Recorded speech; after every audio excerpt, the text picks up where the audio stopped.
Alright, there we go. Now it's for real this time. That was very odd.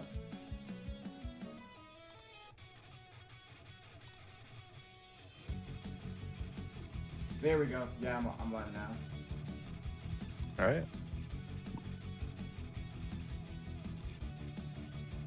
Alright. We've got the music in the background. We've got the best soundtrack. Emerald Heroes! Well, yeah, one day I gotta make a video just talking about like I don't know, Hydra vs Green Lantern. You know, controversial episodes may be like, come on, this track, come on. Like, I love Green Lantern stuff. Like, come on. I feel it's such a shame that like people actually like place it at like a. I've seen people genuinely place Hal versus Ben versus Hal as like 3 out of 10. 3 out of just because 10. It's like, oh, like genuinely some of the lowest ratings I've ever seen, and it's like, dude, it is not that bad of an episode. It is really like it. Okay, yeah, I am absolutely biased. It's in my top 5. Mm-hmm. Bit of a weird thing to have, but like, I love Emerald Heroes. I love the animation. I love the characterization. I don't care what people say about like some of the dialogue things, but I love the dialogue. I don't care. I love that kind of like interaction between the two. Like, the only negatives, like, I can, like, that, I guess objective negatives is like, yeah, sure, like, the ending, yeah, okay. Like, everything, like, as soon as you get to the time hub part, like, time hub and then forward, yeah, okay. Understood. I got you, but come on, everything before that's cooking. You can't tell me it's not. You can't tell me it's not. It's crazy. But yeah, one day, I would love to, like, commission a track from Brandon just to, I don't know, basically get a remastered version of this track. Like, I love this track. It's so good. Lyrics don't make sense, but it doesn't matter. It doesn't matter to me. Hell yeah. Also, we got some people here. Space, yo, what? It's like, it says CT, yo, what's up? It says Shigaraki is my academia's favorite characters. Yep, we're getting people here. We're gonna watch this death battle. We're gonna watch this death battle. And today we have with me Rhetoric, the GOAT. Would you like to introduce yourself again? Sure. I guess. Hey, I'm. Oh wait, hang on. I'm an animator, I guess. I like drawing. I don't know. I wasn't expecting this. It's all good, man. Dude, it's nice having you on too. It's nice having you on here. We're gonna watch Peak, one of my favorite JJK matchups. It doesn't matter if it's a stomp. I love this like fight. Like, come on, it's pretty awesome, at least to me. So, yeah, this is gonna be fun. I gotta get this.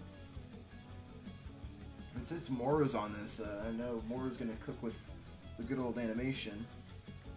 Oh yeah, that's gonna be good.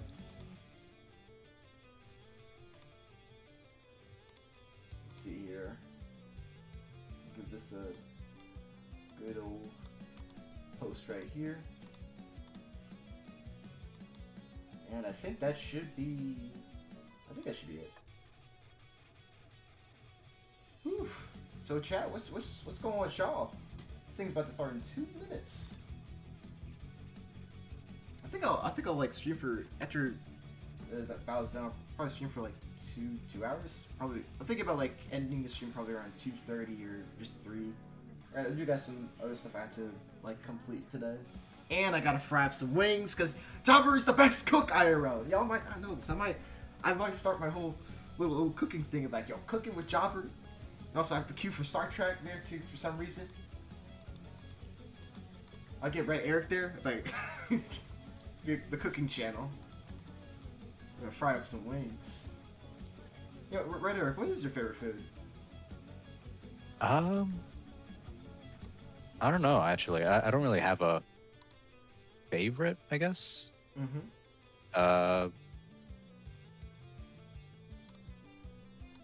Bit of a really weird pick, but like I actually really like tuna salad. There's like a very specific like kind of tuna salad I actually really like, and it's like, granted it's like cucumber pasta canned tuna. Yeah. Really good when you make it in a certain way. Okay. I mean, true. I'm gonna have to give that a try. Oh. This thing's about to eventually start.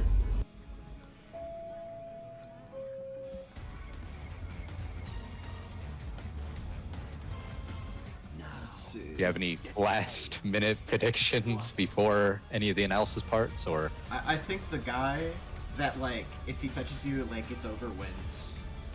That's my prediction. Really? Yeah, like. Well, it's a pretty controversial pick, man. Like, I don't know. But my mind is like, whoa, like yeah, that's my prediction. The guy who you know, just whoever, if he touches you, you're dead. That's who wins. That's who wins. Like, dang. Alright, well, dang, it's like 101. Is this look? There's this. There we go. There we go.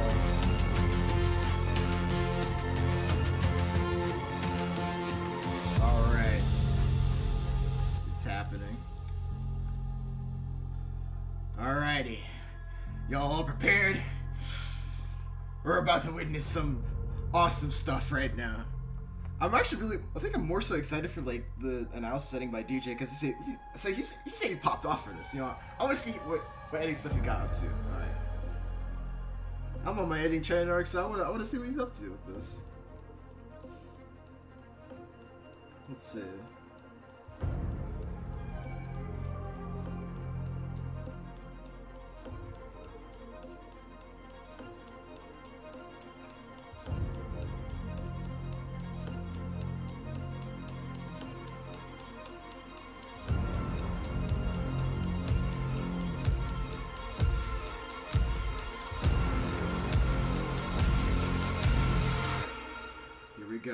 Here we go.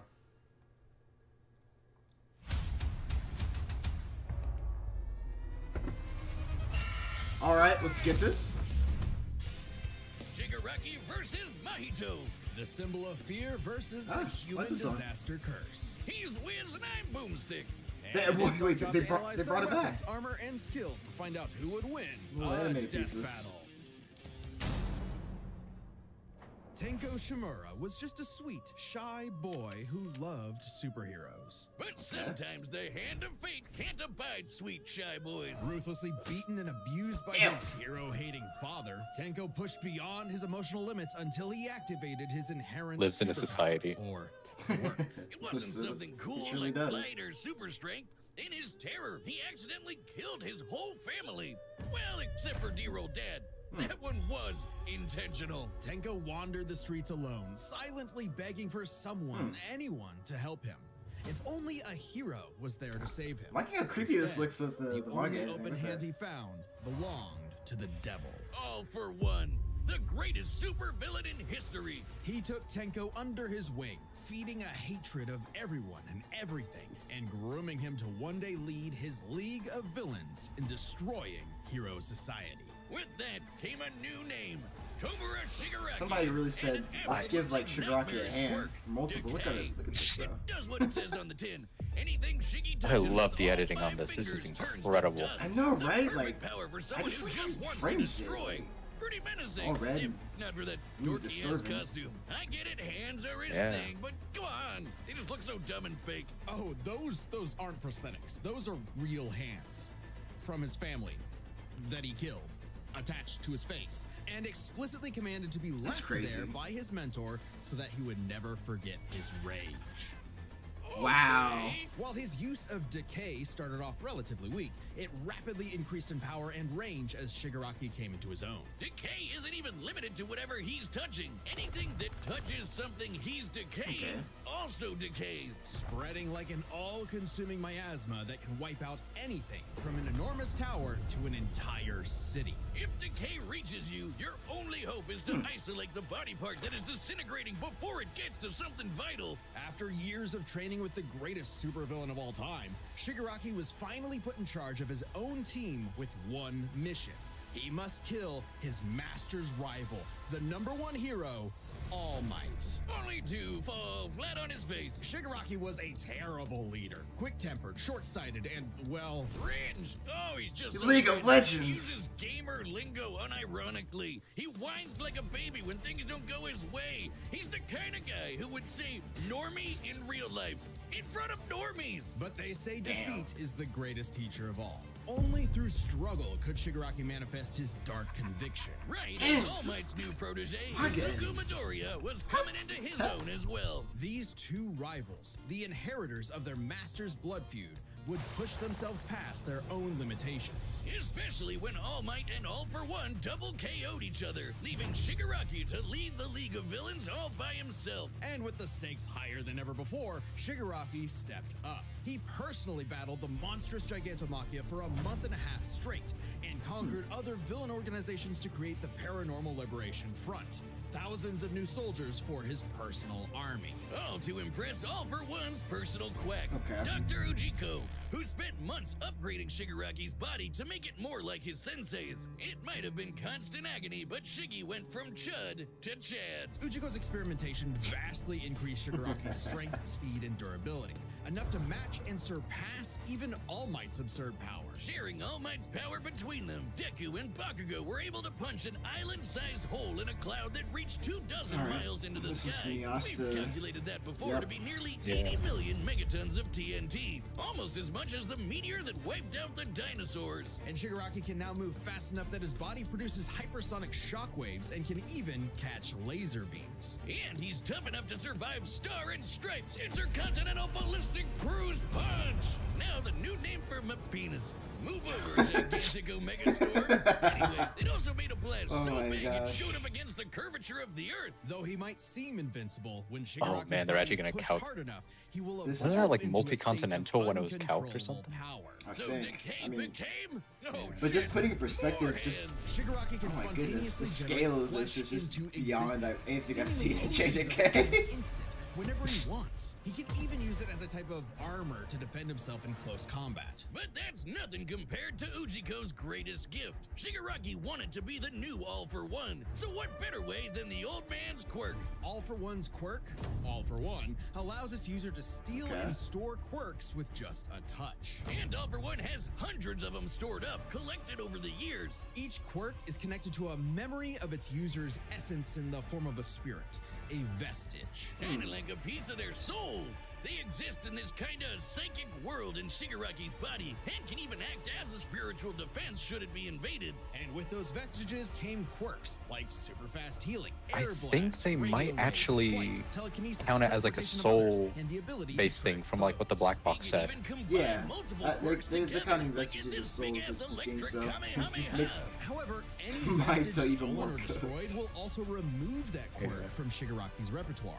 They're also sentient, and some can even fight for control. Which is when the second shoe finally dropped. Because Shigaraki also got All For One's vestige, that means All For One was now in possession of a shiny new body that he'd spent the last 15 years molding for him to take over. Okay. Shigaraki's entire existence was planned from the beginning. Why? Because All Might's previous mentor was Nana Shimura, Tanko's grandmother. Oh, that to mess with All Might. That is some next level hating right there. He manipulated Shigaraki's entire life, all for one purpose: to create a soul so corrupted it would grind away at All Might's perfect world, allowing All For One to take full control. But All For One's possession wasn't complete, and Shiggy managed to fight his way back to the top, literally decaying his way through vestiges in the process, all to fight his rival Deku one last time. Despite Izuku's best efforts to save him, Shigaraki was too far gone. Okay. His spirit decayed by years of venomous hatred. And the new symbol of hope defeated the new symbol of fear, burying All For One's grudge for good. All that Shigaraki asked was to be remembered as the heartless destroyer he was raised to be, and not the broken, angry, crying little boy he really was deep inside. For just that one moment, though, Shiggy got in Deku the only thing he'd been denied his whole life, the one thing his lifelong nihilistic tantrum was really all about. He got a hero who tried to save him.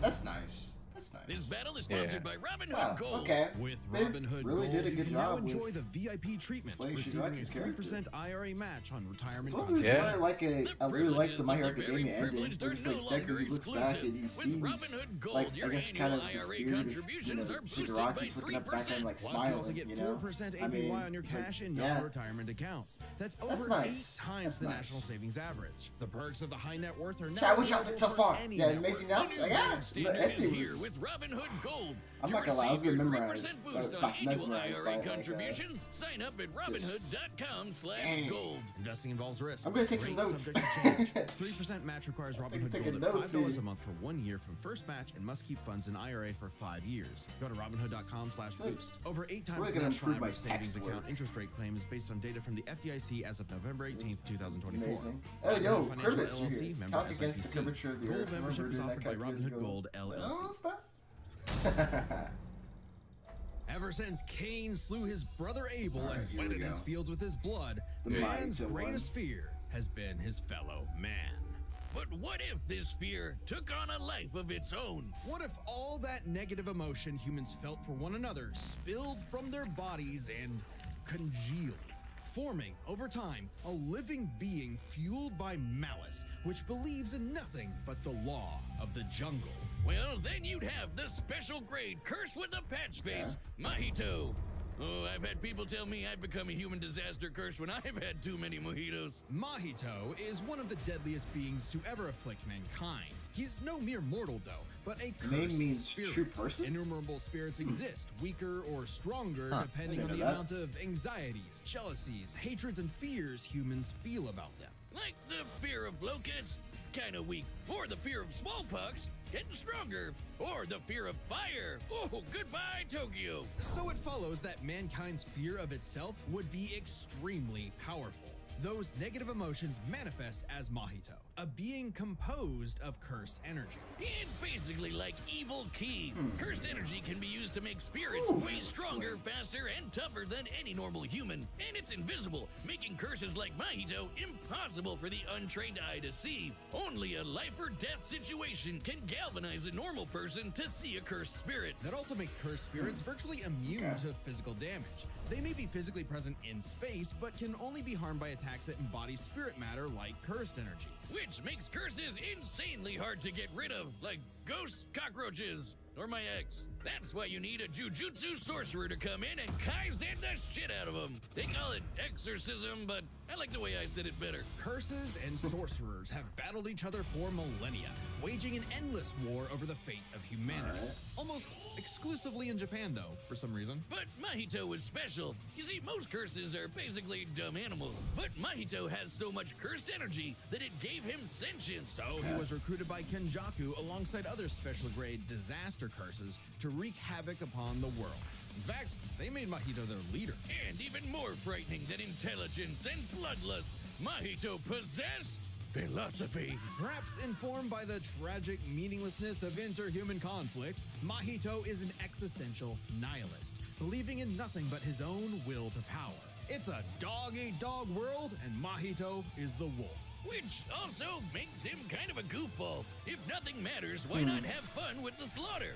Really get your steps in. He loves to dig around and toy with your emotions like a cartoon character before slitting your throat. An appropriate analogy, considering his curse technique, idle transfiguration. Damn. Using his cursed energy, Mahito can control any Ugh, soul look at with that. just a touch, Oh, what? including his own. This In fact, manga he's is- so good at manipulating his own soul that you can't even kill the bastard without directly targeting it. In probably has Jujutsu to be one of the Kaisen, soul best and the editing body share an I've seen immutable for Death connection. Battle. Whatever happens to the Agreed. former Goddamn. affects the latter. Incredible. This lets Mahito squash, stretch, and shape-shift his body into The way they- literally anything he wants. Like The way they Play-Doh, animate all the he can panels is turn his limbs into blades or clubs, grow wings like a bird so or damn fins good. like a fish, reform his body around injuries, or even create clones. Curse users are naturally unharmed by their own ability. Should he touch a human, though, his alterations to their body are instantly fatal. And since he's attacking your soul, those physical wounds are gonna be impossible to heal. Even if his alteration isn't directly fatal, the human body won't last more than a few moments in a transfigured state. All that with one touch. God, I thought herpes was bad. His powers mean Mahito treats humans as effectively disposable dolls that he can gleefully experiment on. The more casualties, the better, especially if he gets to break your spirit first and watch you suffer. Even more twisted is when he combines two transfigured humans together for soul multiplicity. Essentially a giant torrent of body horror flesh that he repels at an opponent. Ugh. Mahito is unbelievably That's a nice creative with his transition. application Okay. of idle transfiguration, and despite being a newborn curse, consistently keeps experienced sorcerers on the back foot. It helps that he's a quick study who's picked up a number of different curse techniques, like the Black Flash. By applying cursed energy within 1 microsecond of an impact with an enemy, space itself will distort, exponentially amplifying its force by a factor of 2.5. Not only does this hurt like a mother, it restores your curse technique and gets you fully in the I zone. really. Fire reflexes moving nearly 1,000 times the speed of sound. Dang. Oh, okay. Oh, hey. They used the higher end. Pinnacle of Yeah. sorcerer techniques, the domain Huh. expansion. Wait a minute, if they're using the high end is More dang. hands. A domain I guess is they're not like gonna a That bring makes up him faster than Gojo. If you're caught True. inside, Mahito can use But also they're not using like transfiguration I don't know, instantly Sukuna without dodging even needing to EM touch you. waves and It's stuff called for the Jacob's ladder. self-embodiment of At least they're not gonna perfection. have to get to The that. ultimate expression of Mahito's absolute control over his victim's body and soul. The only time it ever failed was against the student sorcerer and Mahito's archenemy, Yuji Itadori. Because not And only it's was introduced. Yuji a barf-inducing goody little two-shoes who believed in the inalienable rights of all living things, blah, blah, blah, he also had a curse inside of him, The king of curses, Sukuna. which meant Mahito's ability affected both souls in Yuji's body. Sukuna didn't like that. No surprise, and kicked Mahito's ass, forcing Patchface to fight with a handicap whenever facing his pink-haired menace. Yuji's belief in the value of human life flew directly in the face of the world that Mahito knew to be cruel and meaningless. So he made it his mission to crush Yuji's spirit before killing him, murdering his friends, defiling their corpses, and Oh, there's music in brutally the background. battering him It's before kicking. going Wow. in for the kill. And he's got the strength to do it. Mahito's one of the most powerful curses in the world, and his growth is exponential. Fellow disaster curse Jogo was able to summon a massive meteor capable of reducing the city of Shibuya to ash. That'd take an energy of over 800 Oh, the way you kilotons of TNT. And Frame the Mahito can text. take as good as he can give, Large especially town. Wait, is that higher than when Rose previously? struggled against I think Yuji. it is. He 132 evolved, kill. Yeah. taking a vastly more powerful I think they're form. using the statement of like, oh, it like Destroyed reduced the city to With ash or armored something. exoskeleton Yeah. and arm 'Cause I know there's, blades. like, a higher end Taste for that. of the almighty curse Mahito was This is growing just into, high end, a like true blight on Mahito all versus low end mankind. Shigaraki. Last, in a bitter This is battle what this resolved, really is. Yuji won out. And a dog-eat-dog world I really is now hope they a don't bigger do wolf. So the thing of he like tucked tail and ran away like the a bitch. the Black Flash Whoa, 2.5 that suddenly multiplier became a thingy. whole lot more meaningful If the you second use it that looked like on it the was actual about to Jogo end. meteor thing, it All goes I a believe lot the higher, vials and in it's just a not bitter how it hypocrisy really in should be the applied. Him, maybe, but Mahito But I've heard found a like you can convert get some in like his really archenemy crazy after numbers a if you battle do that that wiped out thousands of multiplier. innocent people. Because it's not like a Youthful spirit was a gone. times The only 2.5, thing it's left like that 2 mattered the was 2.5, so it's a exercising lot his higher. curse. In a way, that Yeah. was I Mahito's mean- final victory. The destruction I of guess I another could human see being's people. soul. I can see probably that. He may guy not have would been be around to high. see it, but the curse Also, Mahito there's like a placed on the Smiling world Friends, would bring it cameo to here its knees. in the death battle.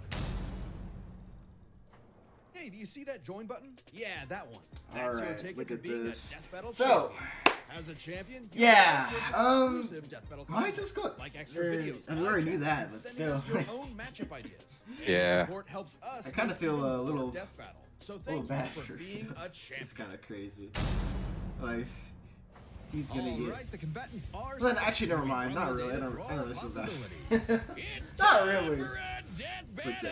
all right, here we go. Here we go. All More right. animation. Let's see it. Let's see it. All right. Bam.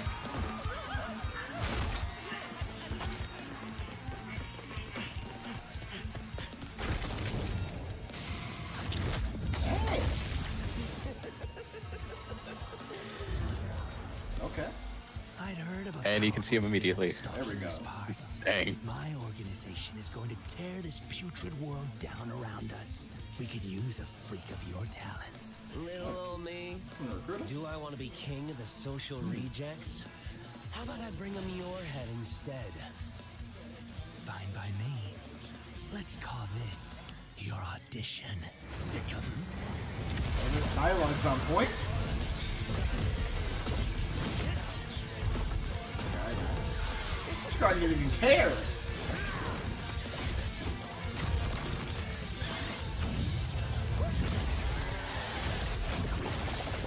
Ooh. Exactly. Okay. Game over.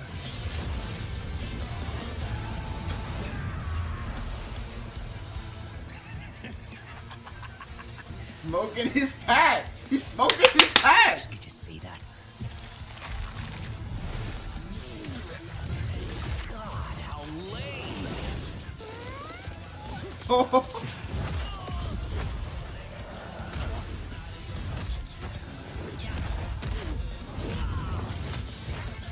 Oh, jump at him. Nah. Go. Ooh. Audition over. Did I get the part? Oh, he glided off his ass. Decay!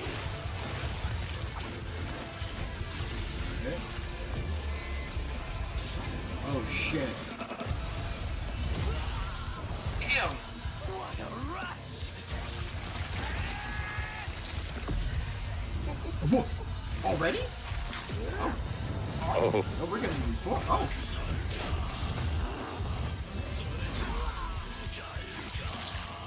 Oh, this is gnarly.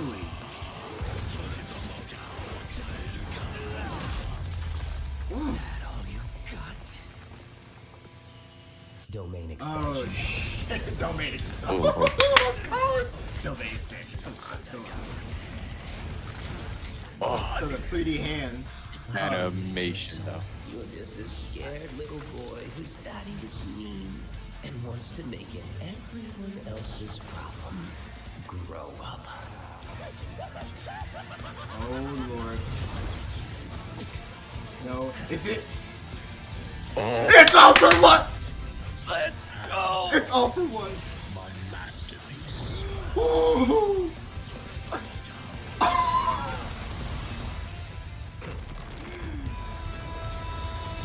I felt your soul too. Wow. You only hate humanity because you were born that way. He's running away. I hate them for a reason. He's trying. You grow up.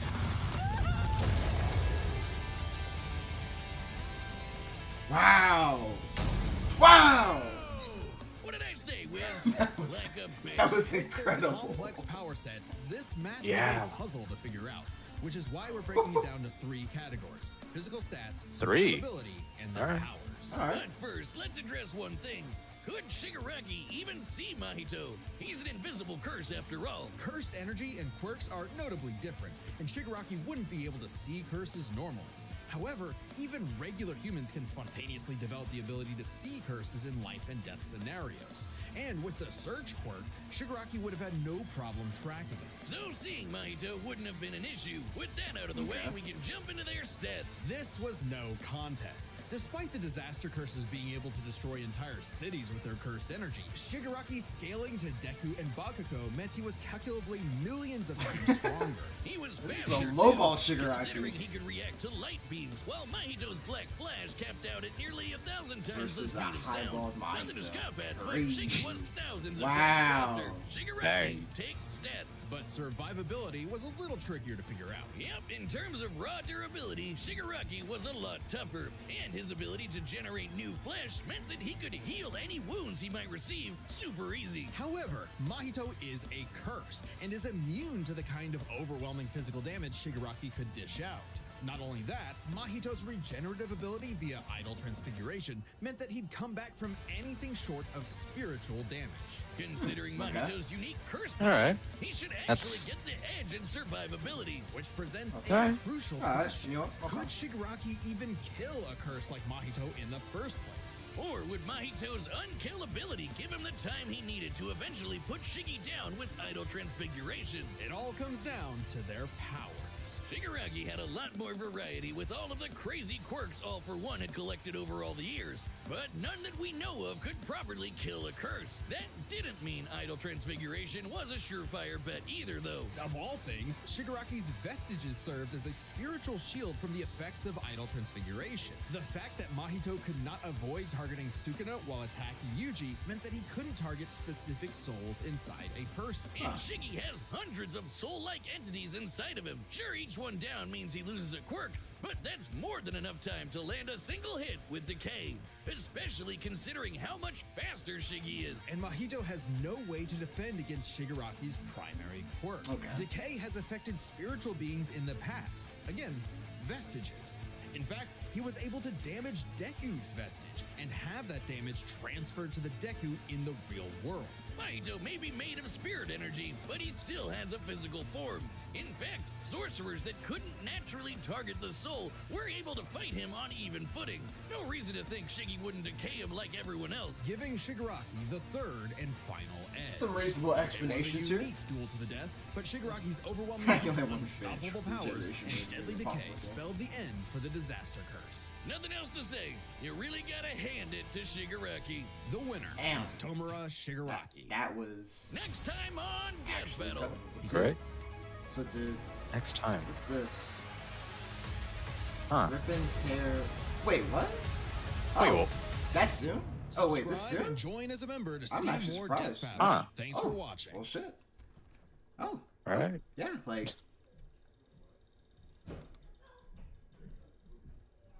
I'm surprised it was this soon. Like, huh. Neat. Okay, well, yeah, this. Okay, well, chat, what'd y'all think of this? Like, yo, what'd you think? Red, what we got here? What's our thoughts on this one, huh? What- Really good. what's the- Absolutely love the editing. Love the analysis. Love the animation. I'm actually still just kind of surprised about the next time. Wasn't expecting that to come out so soon, actually. Yeah, same here. Like, I mean, usually, like, because, like, with the next times, it's usually, okay, so we got a battle we know is happening, right? Then we get a battle that's unknown, right? But no, it's just, I guess they switched it up. Now it's a battle. 2 battles are now. Wow, okay. Well, this was, yeah. I think the way they went over Shigaraki's story is really nice, and just the visual editing, just look how grotesque this looks. Oh my gosh, I gotta get my bag up with Adobe After Effects. This shit's clean. God dang. Okay. So, here, let me play this fight animation one more time, real quick. Okay, so this shit's peak. Like, you've got Mahito doing his thing, and then Shigaraki's talking up. He's like, yeah, bro, here to recruit you. Mahito's like, yeah, I'm just gonna kill you. He's like, okay, yo, sure, we can go about this fight. It's your audition. Like, come on, this is good. What's chat saying? That's Chief for Soup Slayer. Oh yeah, he's like, All For One. Scene and domain was actually peak. Yeah, I think that's pretty much what everyone wanted. The All For One being in, like, basically being this thing that the Mahito sees, kind of like Sukuna. It's like, oh my gosh, that actually made me pop off of my seat. I was like, hell yeah, this is dope. This is dope.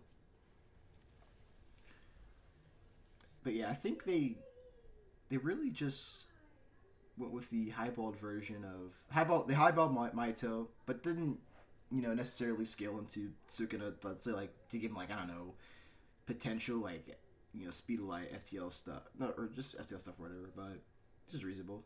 While they just, like, lowball Shigaraki, because, like, come on, like, there's nothing Mahito's gonna do. Even if you highball Mahito, and just highball Mahito and lowball, like, Shigaraki, there's nothing you can really do there.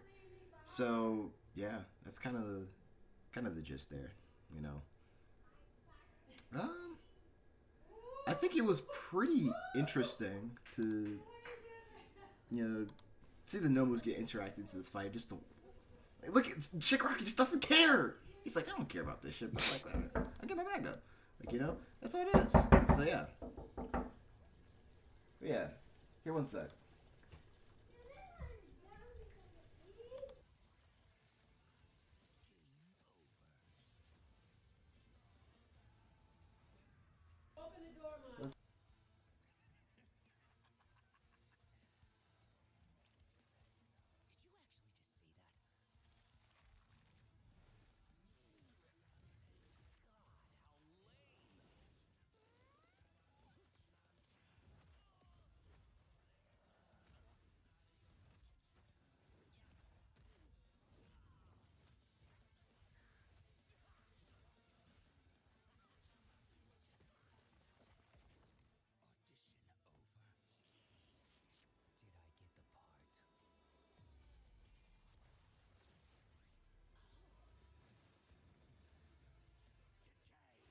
I'm back.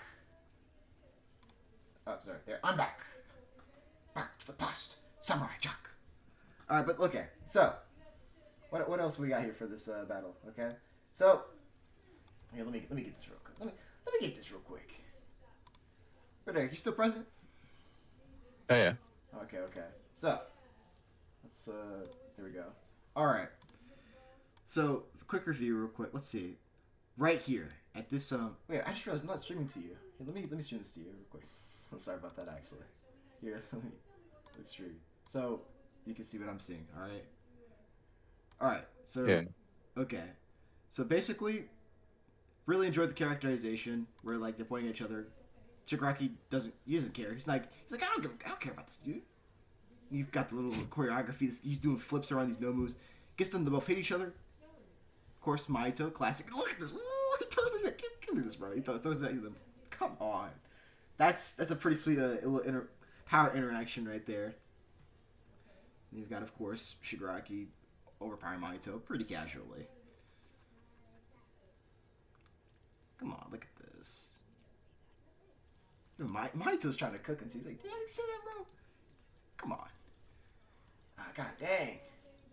There's so much cool stuff about this fight, man. There's so much cool stuff. He tries to kiss him too, and this is something. And then let's see here. What else do we got here? Right. Oh, I think this is probably like one of my favorite moments. I think in this fight. Just look at what Shigaraki's about to do. Look, he's like he's gliding down. He's gliding to him.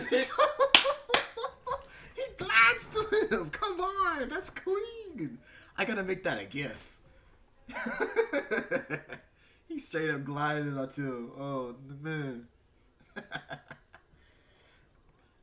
course, you got the Black Flash and then the transformation, distorted body of killing. And look how they utilize the close space of this train. Pretty good choreography. Then we go to one of the most coldest moments ever. Like this. He's like, oh! Domain expansion. You already had that shit. Domain expansion. He's like, that all you got? And you're just like, domain expansion. Come on. And he backs up. Oh my gosh. This is actually perfect. So Mora didn't really have to animate any hands because all the hands were 3D. So, I mean, fair enough. Fair enough. Like, god damn. Just this moment right here. It's. Come on. Yeah, this cooks. I'll start from. I'm off too much for that. That's why I just love this so much.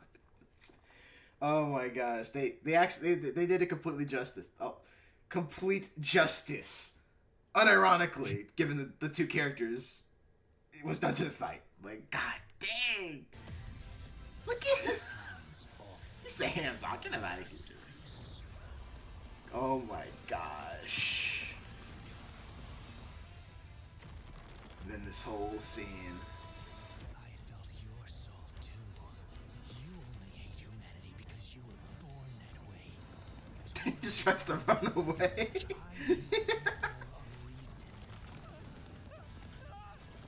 Nope. You grow up. Actual, that's just so badass. God. Oh my gosh. I'm stunned. It's like I got hit with a Black Flash. Like, I can't believe this. Was it Red? Is there any other parts you would be like go to? Like, did you want to see? Like, see again? Like, what you got for me, huh? I really loved the fight with the Nomus at the beginning. The Nomus were absolutely just incredibly well animated. But I bring them your head instead. I find it's just like so weird that they just like immediately get destroyed, but like still. Yeah, but like But the way they get Look destroyed at is them, just though. it's so nice. Like, Exactly though. That's the thing. It's like and look, he does a spin around. And like, it's just this is just good. He's like, you know what? Maybe they're stronger here. Let's have them punch each other. Use little powers. Oh, get them in the ball. Oh my god. He's like, let me turn into super quick. Oh my gosh, it's such a clean scene. Bars, by the way.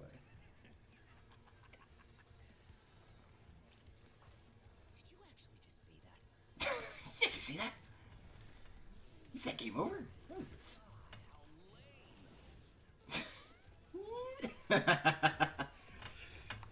this character. Oh my gosh.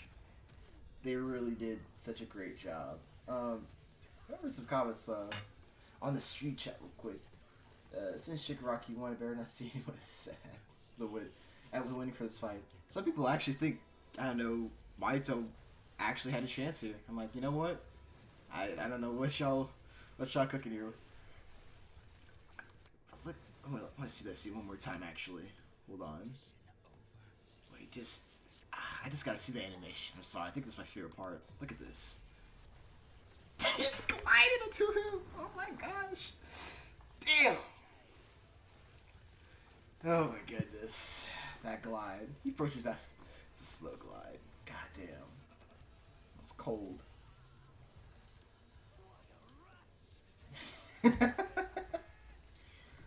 Even the chat spot, I was like, yo, like, this is crazy.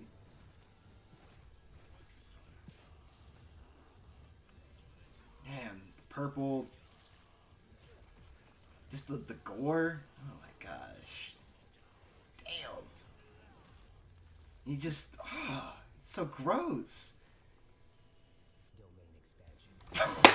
Domain expansion. Come on. Come on. They nailed that. They nailed that ginger kid move. Like, come on. God damn. Just, is that all you got? And he's just like, moment of silence. Cuts to domain expansion. Woo! And then he backs off too, just like the Nami Yuji thing. Okay. So nice. Oh my gosh. This is perfect characterization, perfect choreography. There's no flaws here I can really think of. Like, oh my god! Just the way he's sitting, just, oh my gosh.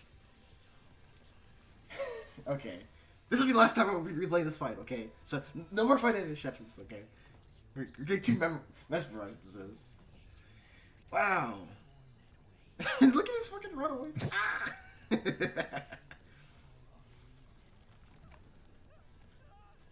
Nope.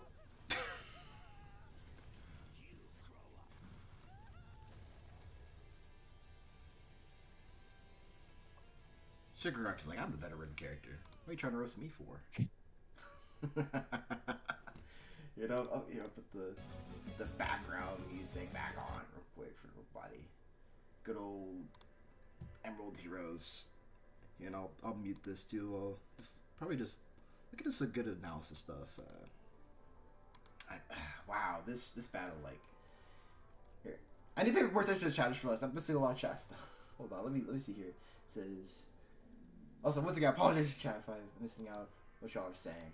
Okay, so shouldn't the domain expansion touch the All for One guy though? I mean, the problem is that, like, it seems like this domain expansion, didn't they say, like, it's only affecting, like, one thing at a time, right? Or one soul at a time? I'm pretty sure. That's what they said. I think so. maybe I thought it was like that. It was like, since I thought it was that it does affect multiple people, but it was that he didn't want to affect Sukuna's soul, but like he caught him because he was like in his domain. Oh yeah. So it's trying to affect all the souls at once. And it's just like, well, that's just not gonna really go well with Mahito, because not only is it gonna take time, because like that's a lot of souls to go by, but like you got, like, I mean, some of those souls are gonna fight back against Mahito, whatever Mahito's doing, especially All for One. That's a problem. Like, especially Shigaraki's gonna fight back as well. It's just like, yeah, this guy Shigaraki had like all the answers to like Mahito. This is kind of ridiculous here, you know. But seeing how the fight was animated by Moro, that kind of makes me wonder: should Moro just animate? I mean, a similar like I guess matchup in a sense of like, oh, if you touch it, you die. Is like, should Moro just animate Kira Yoshikage from JoJo Part 4 versus like I think his name was Adachi from like Persona 4. Like if just Moro were to animate that, it's like, hey, if Kira touches you once, it's over, bro. And Adachi's like, yeah, but like Persona's gonna go burr. Hey, it is the truth. I'd love to see it. Like, god dang. It says Shigar's a better character than any of the JJK characters. Dang, that's crazy. That's crazy to take. It says, yeah, we saw Dagon catching a lot of people into the main and fucked them over. But could all four guys be able to resist the touch? I mean, well, we've already seen, like, at least they did show, like, okay, like, Shigaraki's resisting soul damage when he loses his quirks and stuff, and he's been literally fighting, like, all for one battle of dominion over a soul. So, like, yeah, he should be able to resist it all for it, as they said and shown.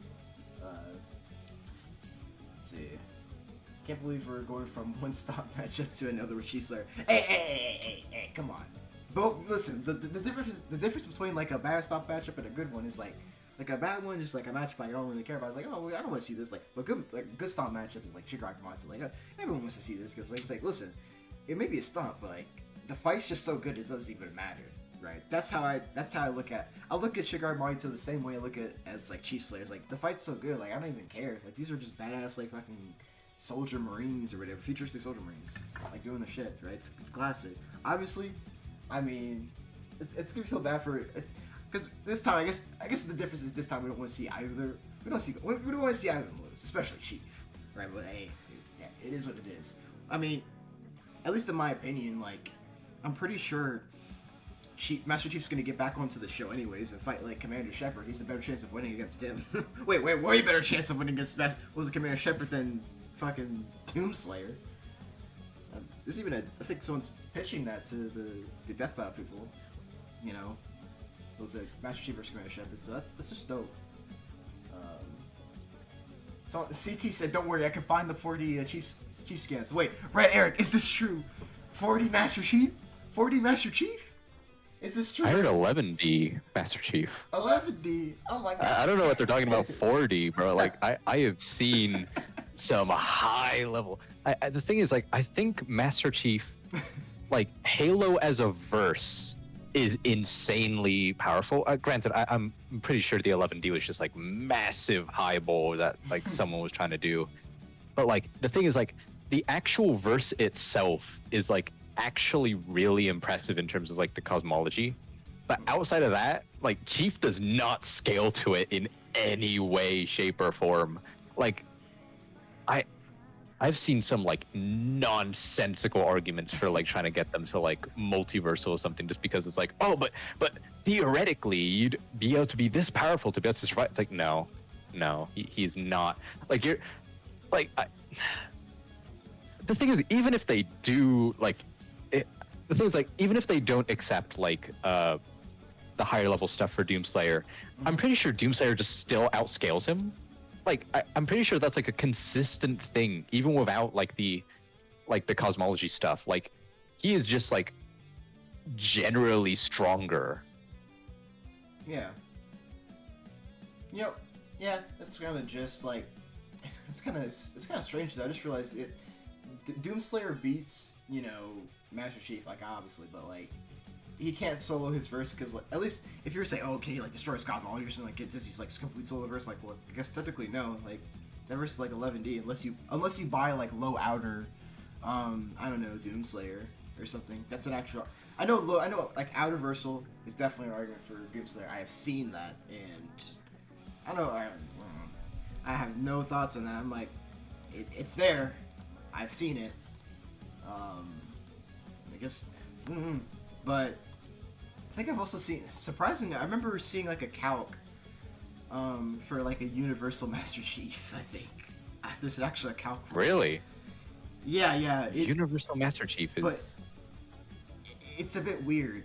Like, it has something to do with, like, I don't know, like his systems or something, like being able to like run a ludicrous amount of information. I don't know. I feel like I have to ask. There's like one person who I think I talked to this last time. I think I might be able to find that, but keep in mind that I think everyone acknowledges, like, at least the cows, like, this is a bit ridiculous. At least contextually, it's so ridiculous. It's like, okay, like, what is this? His armor?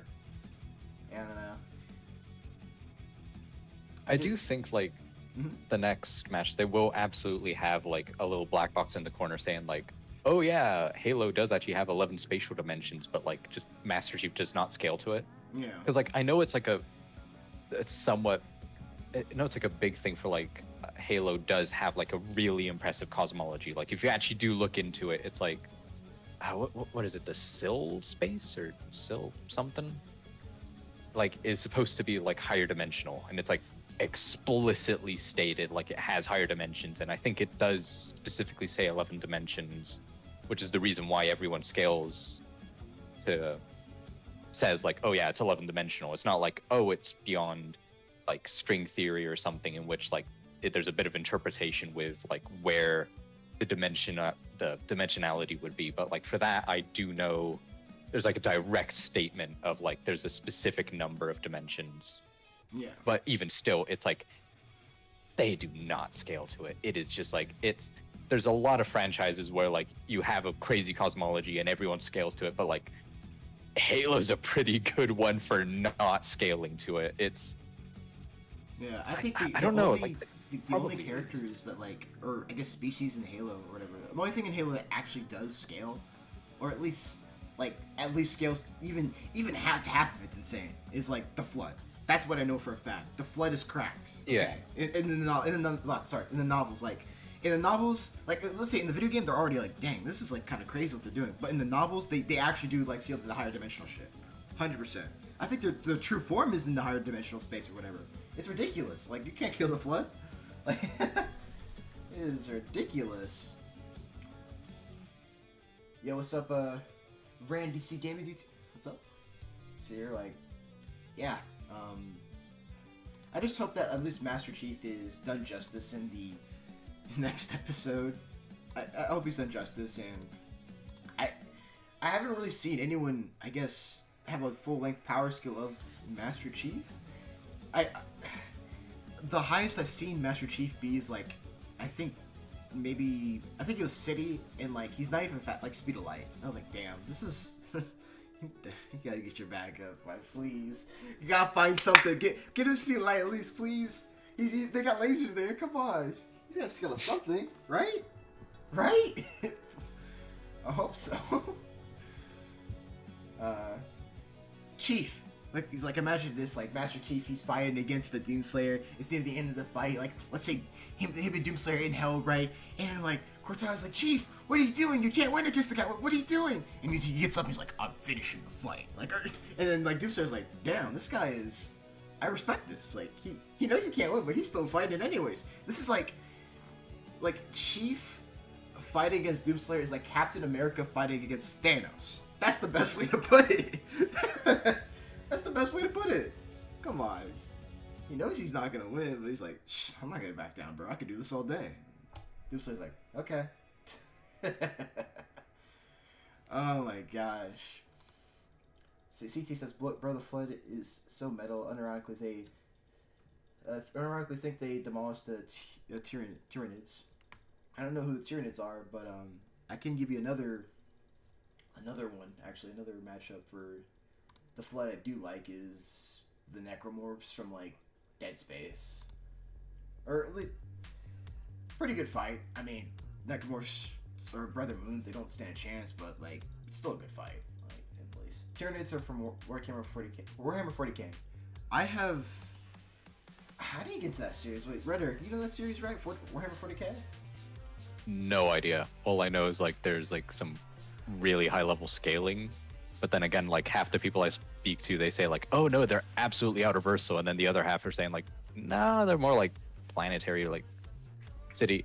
I keep hearing about War Thunder. I've been meaning to, like, check it out at some point. But, like, I don't even know where to start, honestly. You know, like, I think, well, with Warhammer 40k. Oh gosh. Sorry, I just saw a funny. Hold on, let me bring this up on screen. Here, I just, here, let me. God dang it. Hashi on Twitter just. God dang it, made me laugh. Here, let me send this to you and Diaz. I'll show this on screen. I'll show this on my stream screen, but here, let me get this. This is just coincidence. All right, here we go. To take a look at this, I just posted on Twitter like, oh yeah, live reaction, just like, well, it's just. Oh my gosh. He sees it on his feed just like at the same time. Oh my gosh. That's crazy. Alright, okay. But anyways, Warhammer 40k. Only thing I've seen of it is a meme where like, I don't know, some futuristic guy, like he moves his mask up, he's like, ah, and then just like all of a sudden they just punch him and they just start fucking shooting him. I don't know why they did that. That's all I know about Warhammer 40k. I know. Well, also I do know that generally, I think Outer is generally accepted for the verse. I do know that. That too. That's I think it's only like a couple characters though, but it's just like there are a few that actually do scale to it, which is kind of like the weird part about it. Yeah. It's like yeah. It's kind of the gist there. And also heard that like Warhammer 40k, like their copyright's actually just insane. Like you could have like a a microsecond of Warhammer 40k footage. You're done. Get him off the YouTube. Get him off the platform. Get him out of here. Put him in court. It's pretty crazy. Let's see. What else we got in the chat here? About so peak. Yeah. This Shigaraki Mahito peak. Also, you know, Moro has cemented his position as into the Death Battle animation team. He's like, he's here to stay. He's cooking. This is the ad replies to the Chaos Gods, the Satan, the Elder Gods, and maybe the God of Revenge. Okay, interesting. Let's see. It says our highest feat I've seen Chief scale is Johnson surviving Halo ring being destroyed. Man, I gotta brush up on my Halo stuff. I have the Master Chief collection. I played Halo, like Combat Evolved. I played like 3. I played Reach, like story mode. It's just been a bit. I need to freshen up. Lots of fun stuff. Hey, Red Eric, I got a question for Red Eric and the chat. What do y'all want to see happen in the Master Chief versus like Doomslayer episode? Like, what do you want to see happen? Because clearly we saw some peak happen in this episode. You think they could replicate that? Because we already know the fight animation in the next episode is gonna be 3D, 100%. I know it's gonna be animated. Oh yeah. But, yeah. I feel like it'd actually be really interesting if they do like a, what was it, Leon and, my goodness, why can't I remember the name? It's Leon. What was the other death battle with Leon? Oh, Frank West. It was Frank West, yeah. I really like the idea of like them like fighting other stuff while they're fighting each other. Mm-hmm. Of course, also you gotta have like the whole thing at the end, like actually giving respect to both characters. Yeah. Especially Master Chief, because like my goodness, is he dead? Like my goodness, is he? It's the opposite ending of like, you know, Mahito Shigaraki. Was Shigaraki Mahito was like, no respect is given to Mahito. He's a piece of shit. Look at him run away. Like, but this time, no, we gotta give respects to Chief because like he's the goat, like absolute goat. You know. Yeah. It's also ironic that we're giving, kind of ironic that Chief's gonna give respect to his death, considering the fact that when he killed Doomslayer in their first death battle, he just fucking teabagged him. Like, no, that's gonna be how Doomslayer. No respect to Chief. Just as soon as Doomslayer kills him, he's just gonna teabag him. That's what we're gonna see. 100%. Wow.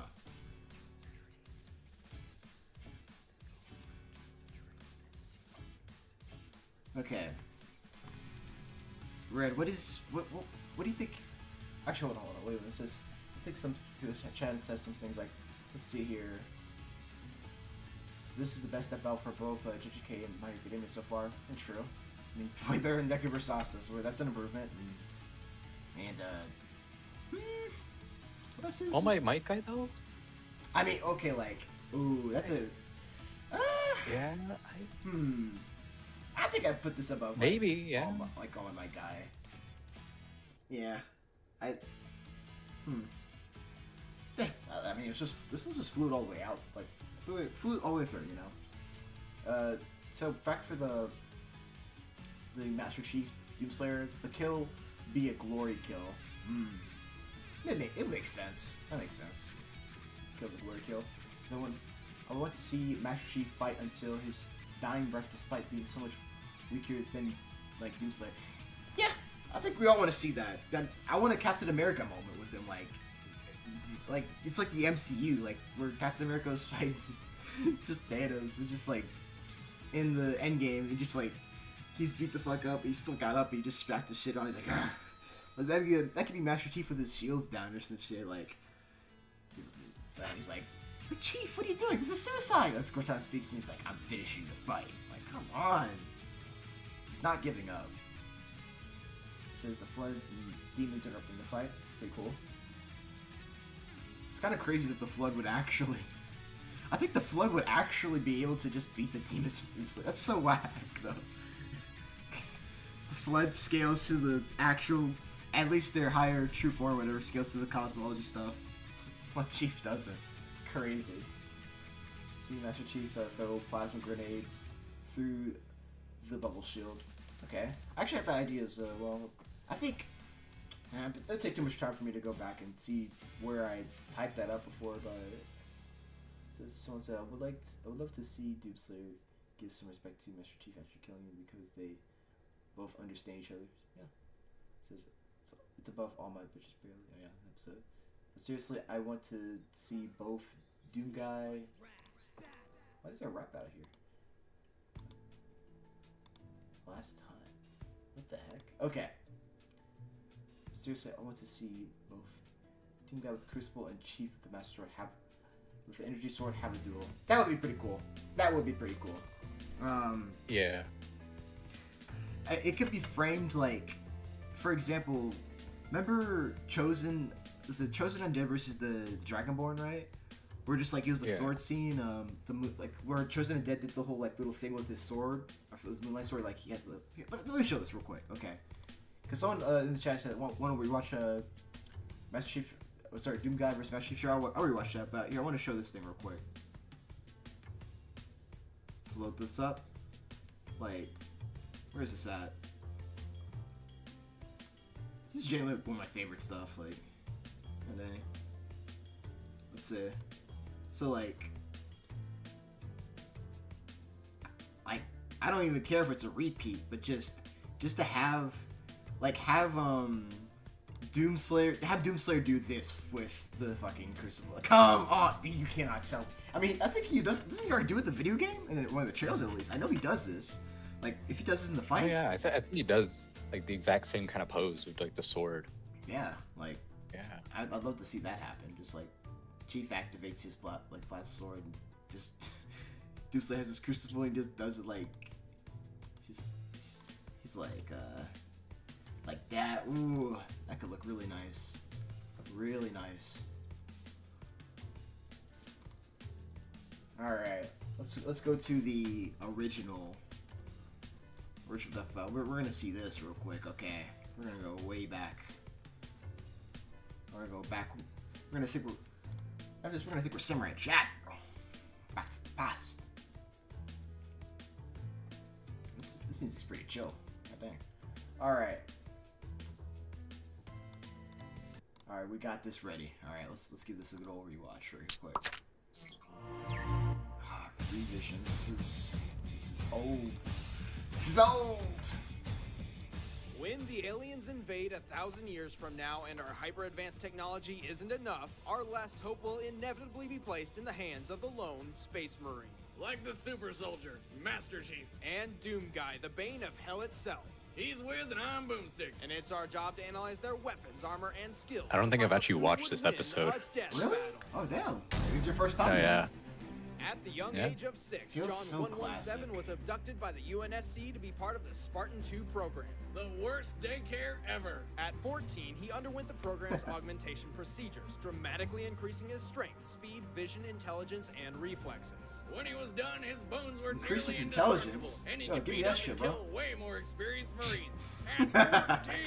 Man, that's one harsh puberty. It's like the Upon Rick reaching juice the rank of Master in Chief regular Petty show. Officer, John began a 30-year Yeah. campaign leading the Spartans against 3 different threats: the Insurrection, the Alien Covenant, and the Flood.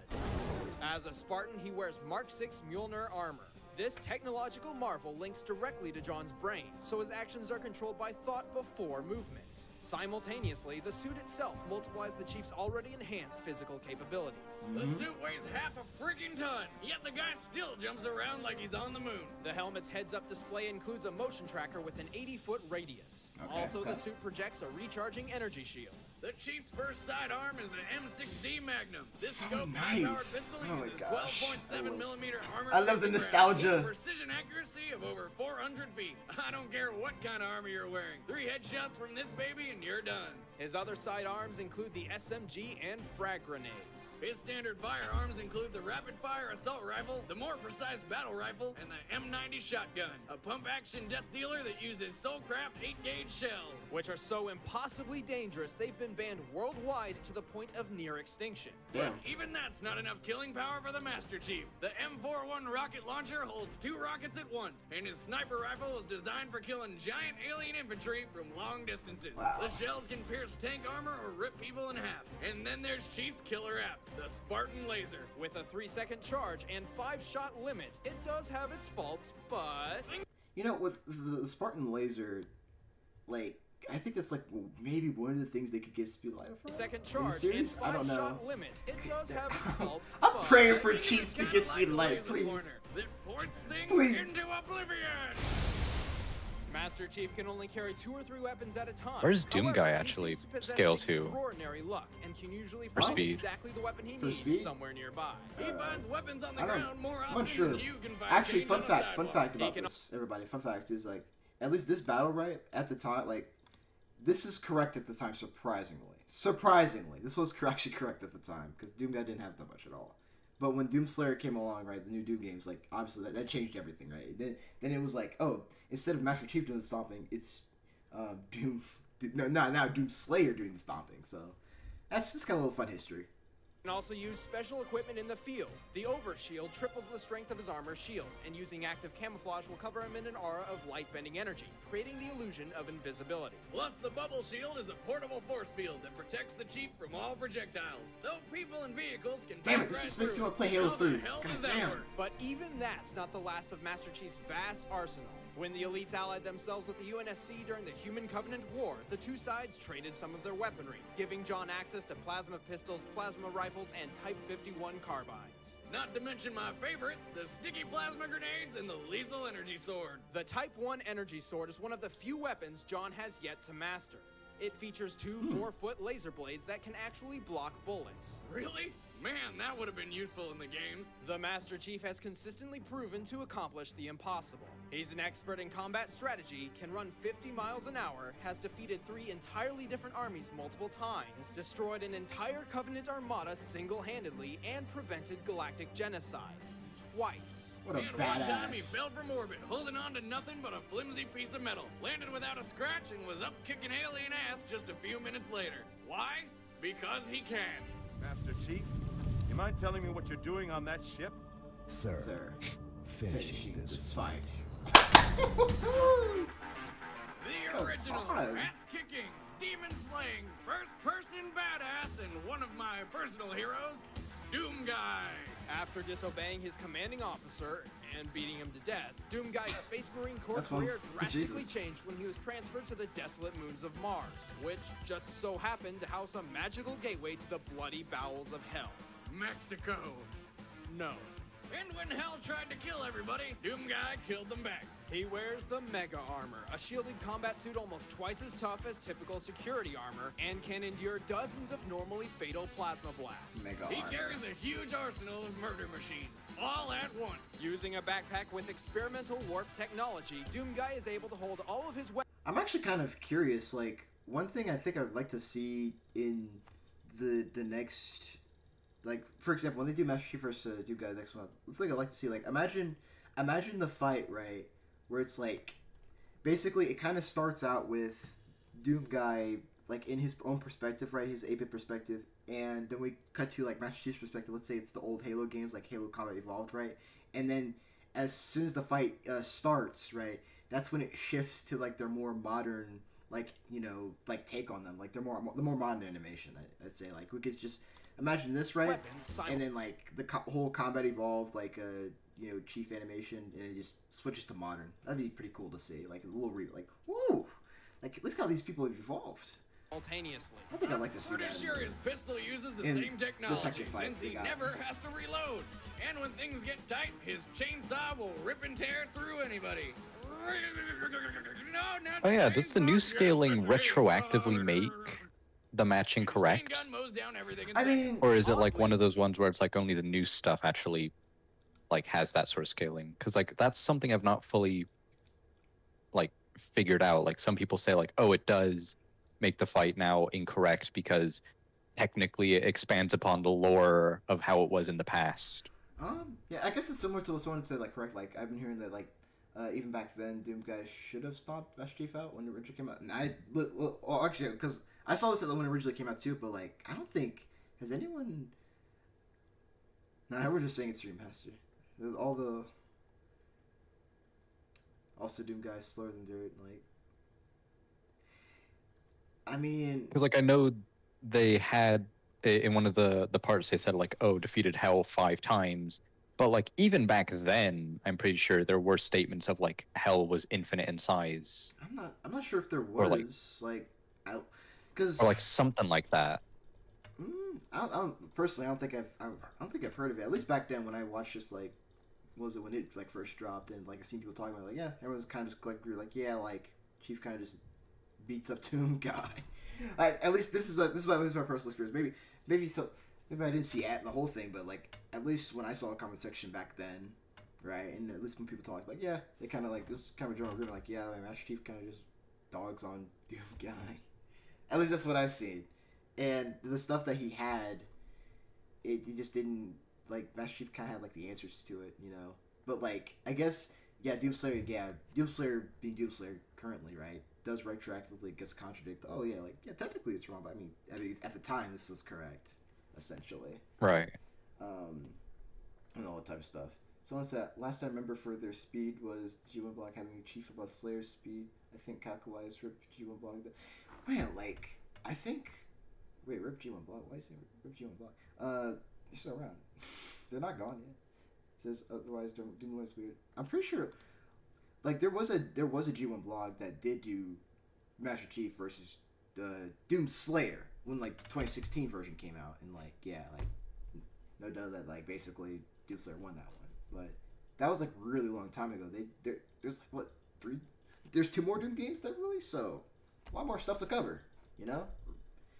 So yeah, that's kind of the gist there. The chain gun uses the same 5mm ammunition as the handgun and is relatively ineffective against strong body armor. That's stupid. Luckily, Doomguy has his trusty pump-action shotgun. It holds 16 shells and fires 7 pellets a shot, with a spread in range so ridiculous he doesn't even have to aim. But apparently, one overpowered shotty isn't enough. So Doomguy got himself a super shotgun, a heavy double-barrel devastator that fires a huge spread of 20 pellets. Good luck dodging that. He I also always felt wields so a plasma uneasy gun playing and these rapid-fire Doom games rocket back launcher, then. which can hold up Always to felt very 50 uneasy. rockets at once. They What nailed the the creepy hell? hell vibe Who pretty designs well. these things? Even though you were But even in that Terran. pales in comparison to Doomguy's ultimate weapon.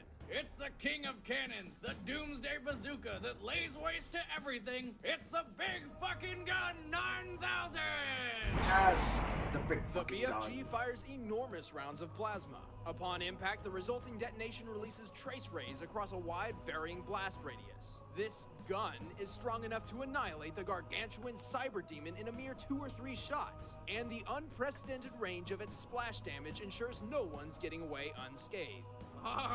Wait a second, Boomstick. You're not gonna believe this, but the BFG God is damn it, not Boomstick looks like he Doomguy's got the deadliest orgasm. weapon. Jesus Christ. Yes, more. Behold the Yo, calm down. Unmaker, a portable death ray which Calm puts down. everything else to shame. Gimme, gimme, gimme, gimme. There's just one catch. The Unmaker's beams are so powerful because they actually feed off the demonic energy of the target, which means it's basically useless against anything that isn't from hell.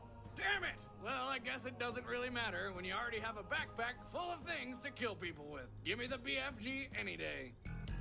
Now, Doomguy isn't exactly a super Okay. soldier, but his strength and speed are much greater than a normal man due to constant use of super serums and power-ups. The Berserker power-up completely heals him and increases his strength tenfold. Then the invulnerability and partial invisibility power-ups do, well, exactly what you think they would. Doomguy rarely relies on strategy, preferring to mow down his enemies as fast as he can. It's more fun that way. He's defeated the armies of Hell 5 separate times. He even walked knee-deep into Hell itself to avenge his pet rabbit, Daisy. He can run up to 57 miles an hour, even outrunning his own rockets, and can spot invisible enemies. He's no normal man. He's Doomguy. Dude. All right, the combatants are set. Let's All right, end this what we debate got? once and for all. But first, a message. This, ooh, this art, like, this For just our feels so sponsor, campy. Squarespace. Goddamn. Okay. All right, we're getting this. We're getting Time this. for a death battle!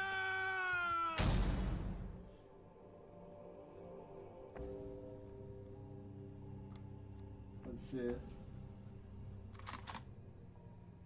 Let's get to it.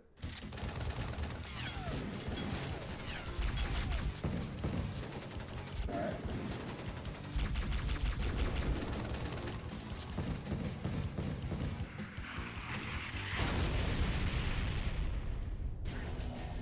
Bro, look at him ore farming. Look at this shit, bro. He's ore farming. Get them shit. Give me that shit. Get the fuck out of it. Come on. What? Oh! My boy teeth! Oh my gosh. Come on. Where'd he go? Bam! Come on!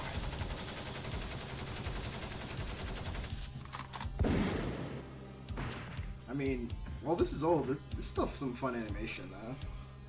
He's at the height moments where it needs to be.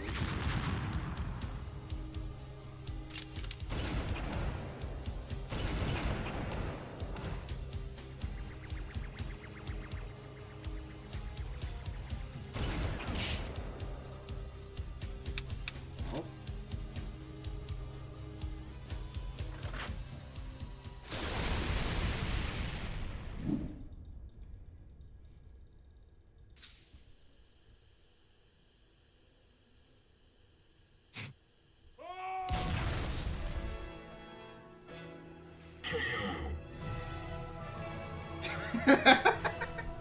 Fucking keep that his ass. It's about time Oh we had my a good gosh. old-fashioned gunfight. Doomguy may have an enormously destructive arsenal, but unfortunately his weapons lack versatility. I hate to admit it, but Chief can take and dish out way more punishment than Doomguy. And while defeating Hell sounds awe-inspiring, Doomguy's enemies weren't that much different from Master Chief's. This fight was nuts. Oh my The winner god. is the Master Chief.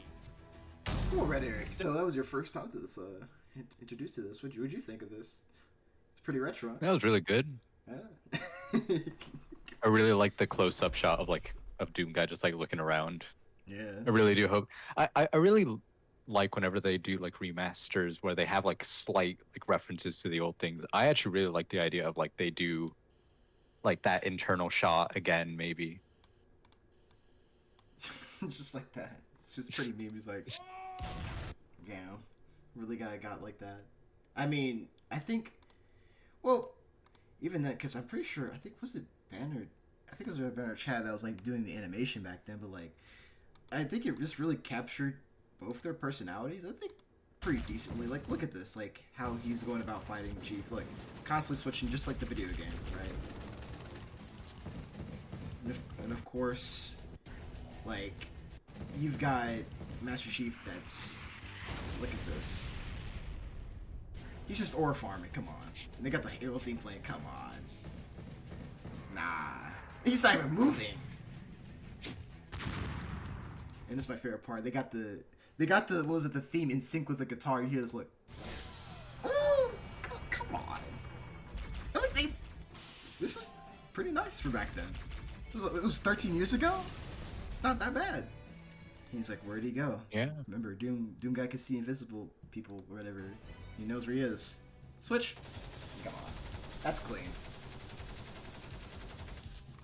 And also, this fight does a pretty good job of showing that, like, you know, Doom guy, he has the better firepower, clearly, of the two abilities. And that Chief is basically just pulling a Leon. He's just too badass to fucking lose this, I guess. That's the best way to put it. He's just too badass. Yeah, this is how the Master Chief versus Doom guy rematch is gonna end. Whereas instead, this is gonna be Chief, this is gonna be Doomslayer, and he's gonna go teabag him. That's how it's gonna end. We already know it. Respectful death for Chief. Fuck that shit, bro. Like, that Doomslayer was payback. That's what. Oh my gosh. Actually insane. Wow. I really can't wait for them to... Man, this is gonna be so cool to see, like... I knew it had some, like... I knew it had, like, an idea for the fight real quick. Let me see if I can find it. Where... There is... I had some type of, like, idea for, like, how, like... The fight choreography for just Chief Slayer just could work. In a sense of, like, oh, let's do some new things with it, you know? I don't even think I can't even find it no more. It's a shame. What about... Okay, how about this?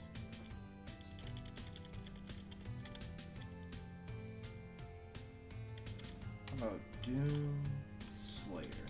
How about that? Oh, I found it!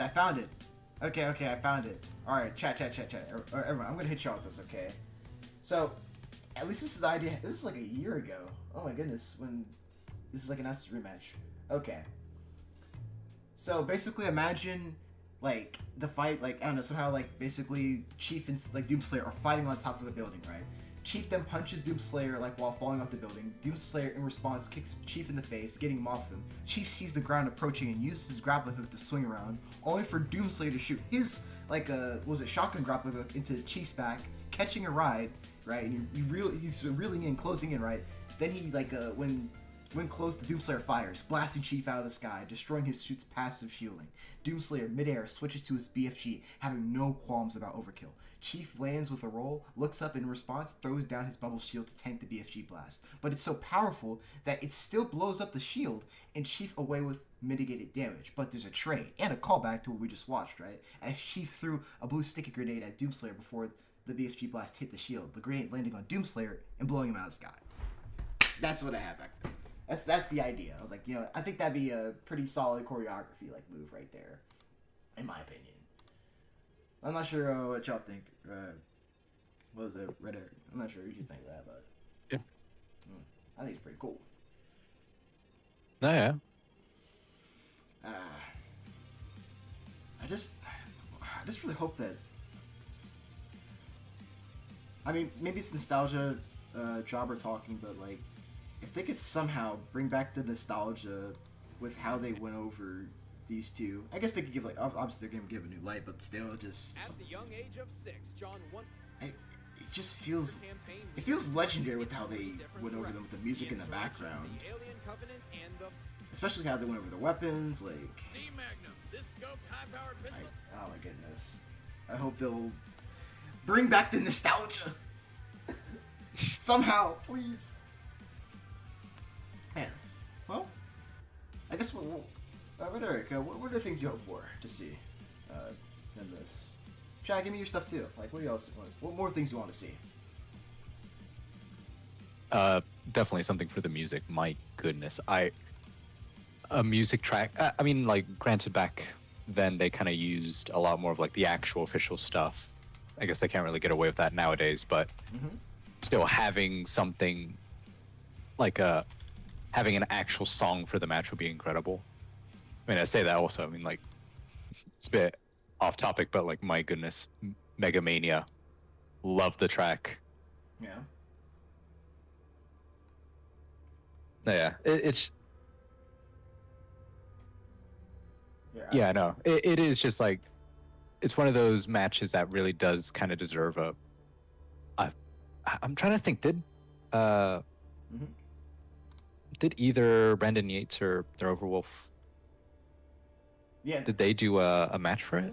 Yeah, they did a track. Actually, it's playing right now in the background of the stream. I just put it on. I just remembered it. Here, I'll put this in the. Guys, on the see I'm putting the stream chat here. Like, this is pretty good track. Yep. There we go.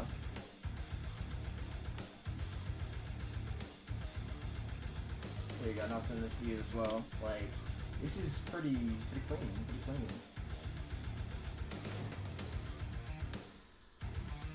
But yeah, just. The track is actually pretty solid, though. I wonder how they're gonna top this. Let's see. All right, what other comments do we have here? It says. All right, I'm gonna start with. I'm gonna scroll up a bit. G1 blog says otherwise Doom was weird. I wonder what voice they'll get for Doomslayer or Master Chief. I feel like Doomslayer's just gonna like what? I think Doomslayer's only gonna talk probably like literally at the end of the fight. He's probably gonna like say a couple words and that's about it. Honestly, he doesn't speak too much at all. Same with Master Chief. Like, well, then again, I guess she's a teeny bit more talkative, right? Not towards his opponent, but probably towards Cortana or something. I'm wondering if they're going to include Cortana in the AI. Oh, absolutely. That without a doubt, they're definitely including Cortana in Vega. That's a must. So I feel like if Doomslayer wins this Master, then it won't matter if it came out before the new Doom game. Probably not. I'm sure. This is way OMG outside. Maybe the BFG Chief just had better guns. Hope their analysis for Master is amazing. All the high caliber, not double barrel. Empty shotgun.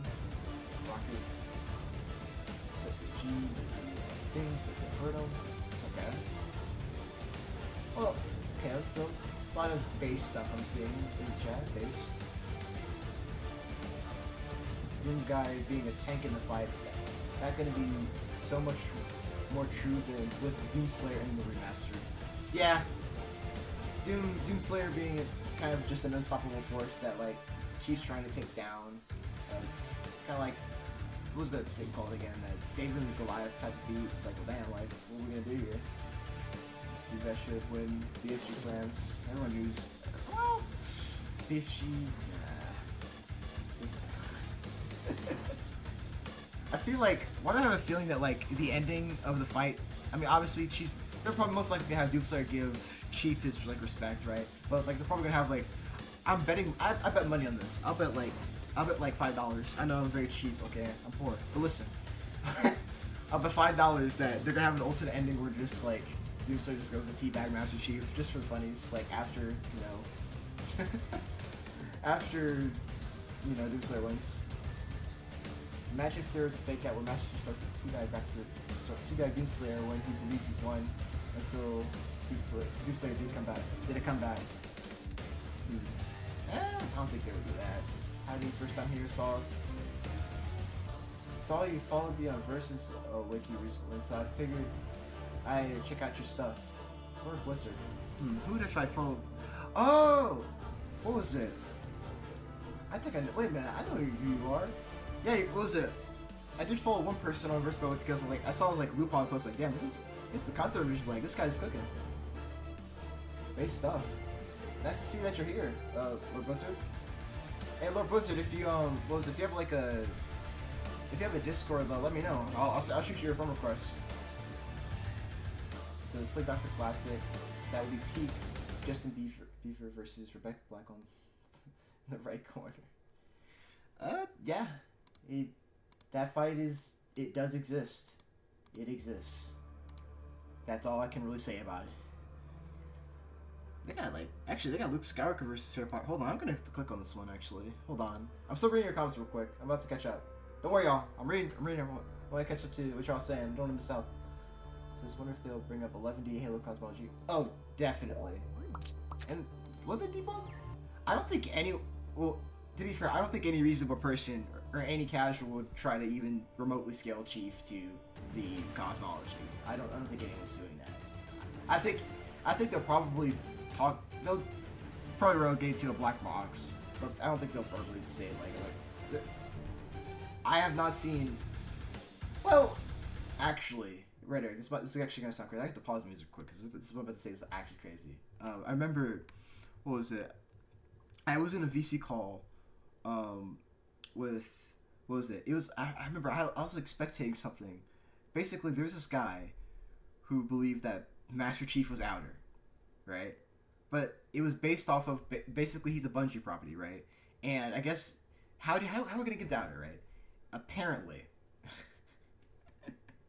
he tried to scale him to Destiny, those are the Guardians and stuff like that. Because like I guess there's I don't know Halo references and enough Halo references in there. Oh, maybe they just share the same verse or something like that. Enough for like just Chief to scale. Like that's like what I think it's the only like Outer cross scale argument I've ever heard for Master Chief, and it was pretty dumb to listen to. I was like, yo, this is kind of crazy. I don't know. I actually do wonder what they'll do for the scaling, because like it really is just like completely one-sided. Like there's not, it's not even like there's like a way you can theoretically like, no, it is just one-sided. So I do wonder if they will accept some other stuff to try and make it a bit more like somewhat like I don't know, maybe like I mean they kind of did that with like Bardock, where like he just does not have any material. Like genuinely, if you go off of like his lore, like not lore, is like official stuff. It's like he does not have enough to actually do a fight. So like they gave him anime only stuff. They gave him Super Saiyan. They made him a reasonable combatant. Mm-hmm. Now, I mean, personally, I still do think he wins the thing, but like, I feel there's a chance, just because of how massive of a divide this match actually is. Yeah. To a point where it's not even that interesting of a like discussion at this point. There is a chance they might say like, oh yeah, by the way, we're counting crossovers as well, or something like that. Like, oh, we're doing a rematch and we'll be taking everything into account, in which they will be counting some crossover scaling, in which I can see a more reasonable fight that way. But then again, seeing Master Chief be placed at anything even like remotely universal would just be so jarring to look at. Not even just that, but it's the match. Oh, wow. What I'm about to say, I had to chuck because what I'm about to say is ridiculous, but like, just what if they had like Master Chief win? Because it's like, or probably like another cross skiller just like somehow skills the cosmology. That'd be like, I'm like, damn.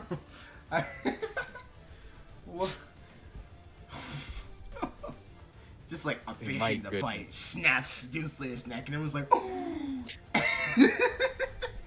Just like ultimate reality. I swear, if they actually scale him to 11D, my goodness, the outrage would be crazy. Oh, absolutely. I know they're not, but like, it's there, it exists, and that's the issue. It just exists.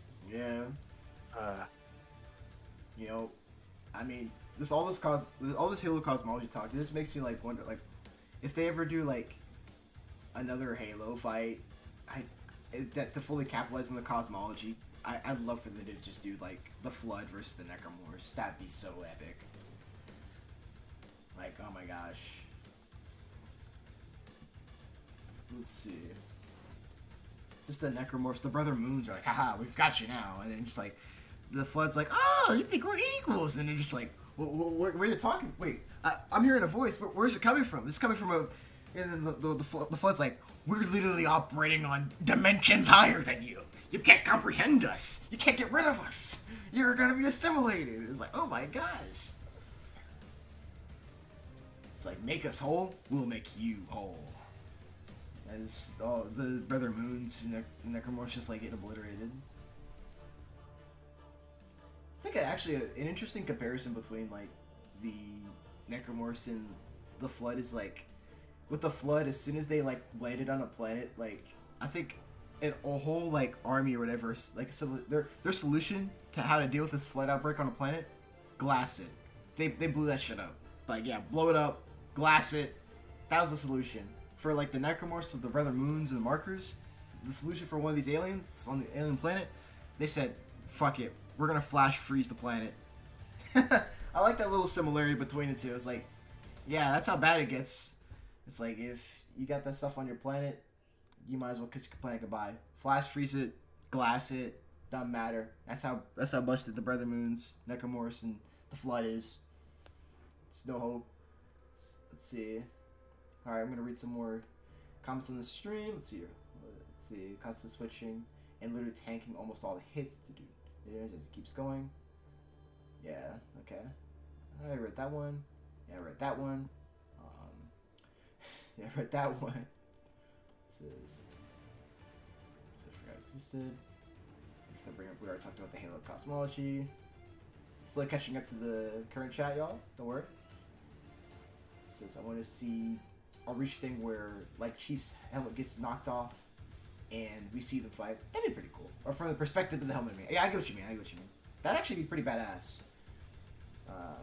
Says I would like to see Vega and Cortana, whoever the new AI is, and Infinite be implemented into the battle and how they interact. Just imagine how like, what was it?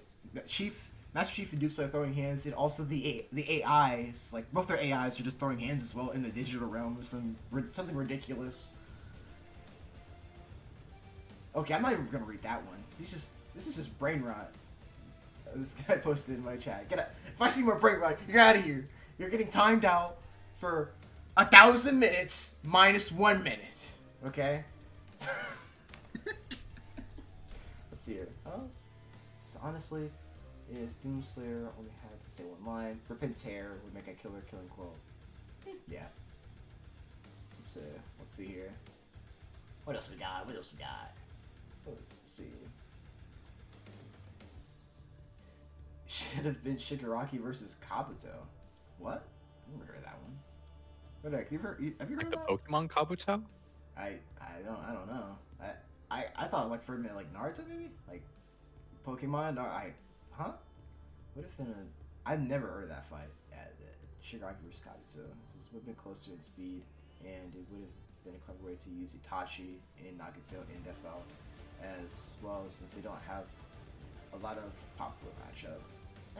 I mean, I don't know. Lord Blizzard says, yeah, I got a Discord. I'll message it to you on Versus Wiki. I'm largely responsible for all the additions for Lupin stuff in the past year or so.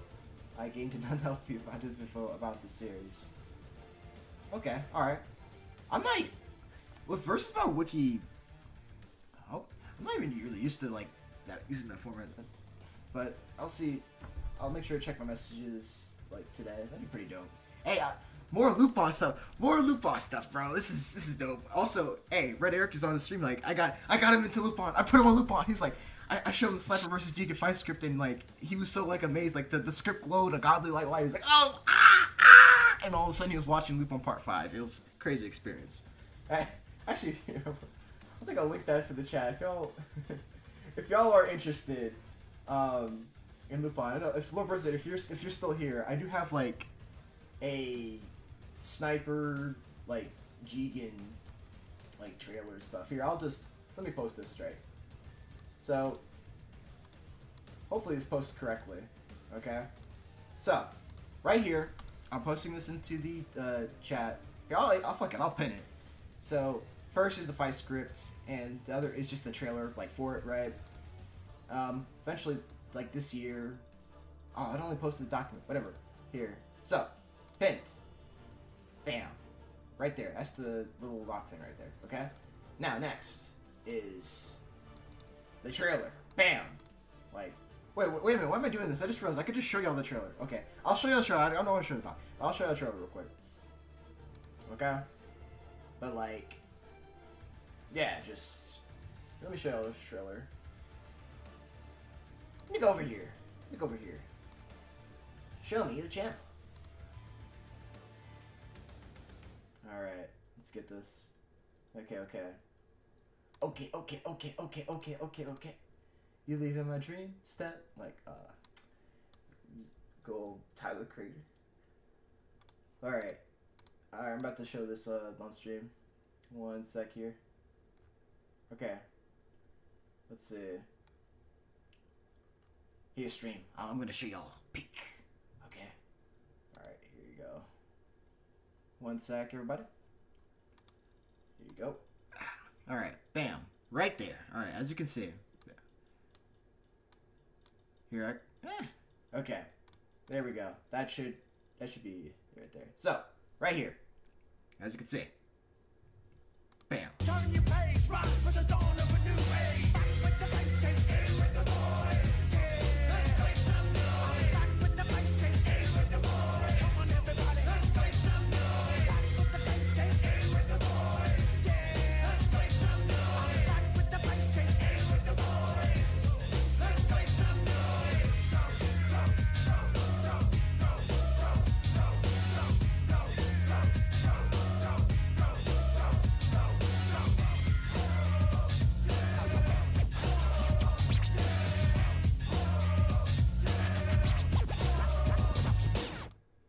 My opinion, best like TF2 matchup. Okay, that's my opinion. That is my opinion. I love this matchup. I love this matchup. Oh my goodness, this is like if I were to like put this on a list, I should probably I should make a TF2 matchup tier list. Reddick, wait, don't you have one too? I feel like you might have one. Do you have like a TF2 matchup tier list or like nah? Nah, I just kind of like made a list of like one for each mark. Okay. I'm still going for engineer. My goodness, I like McGucket was the only one that like actually sounded pretty interesting, but that's just because I like McGucket as a character. Mm-hmm. Outside of that, like my goodness, there's not a single one that actually like feels right for him. It's honestly a shame for engineer. I feel bad for him. It's like there's like one that's like really basic from like, I mean, if you like hold a gun someone's head, like, oh yeah, you're forced to do one, you have to pick one. I was like, I get it's like I don't want to do this, but looks down disappointedly. Engineer versus Torbjorn from Overwatch. Bah, get out of here! It's like, God, what do you want from me? It's just like, it's just. I hope he gets something better. Engineer, he's a pretty cool character, you know, and stuff. At least, with the other mercs, like you've got, for example, like them man. Like I think the most obvious one is like, oh, just him up against what was that? The Scotsman. Yeah, that one's like the most obvious one. Like I still think it's like pretty good for him. And then this one is like I guess it's a good ult for him. Like that made it's like, and this is also my editing. Jobber Godot's editing arc. You know, improving. Way better than the Sniper Jigen trailer. 4, 5, 6.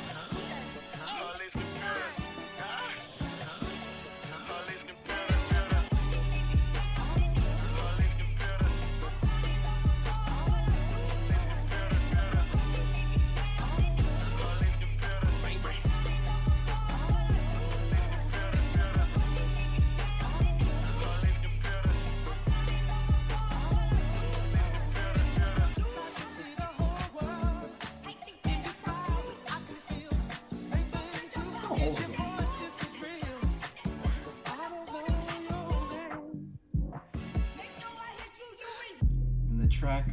Why do Lassies write rhymes? Oh my gosh, it's so good. All right, yeah, I think that's the kind of gist of that. But if I were to do my head right, okay, if I were to say what's my top 3, like TF2 matchups, number 1, Sniper Jigen. Okay, all right, and then number 2 is, I'd say Soldier Sarge. Yeah, like number 3, Tracer Scout. Yeah, fight me. I know. There's a lot of people. Yeah, come here. I know some of y'all don't like this matchup. Come on, like I don't care. I like Tracer Scout. I think it's good. There's like people are just divided. It's like half and half. It's like I like you don't. It's like hey, I like it. But that's my top 3 at least. I don't know. What else? Let's see other comments here. Other comments in the chat I'll read up on. Let's see. I get that, but Shigaraki versus Mahito is still a matchup that makes sense, and also I feel like they give Kabuto the Ito, then Shigaraki would have the Nobus to make it fair. Listen, Space, I'm not too big on Naruto. So I mean, in terms of like knowledge, you're like Shippuden. I was like, I think I stopped watching Shippuden like after the Pain arc, and I kind of like got the gist of what happened after through like other explanations or like, you know, lots of Swag Kage videos. Like, hey, what's up, guys? Swag Kage here. Like, yeah, one day I'm gonna get Swag Kage on the show just so you can just do the intro and have the classic Naruto background music. I just realized, why does every Naruto YouTuber like usually do that every time without fail? It's always like, usually, of course, you have the classic introduction, but like also the background music is just all you hear is the da, da, da, da, da, like they always use the same thing for their intros. I just realized it. The same background music at the beginning of the videos. It's the same part one Naruto stuff. It's kind of funny.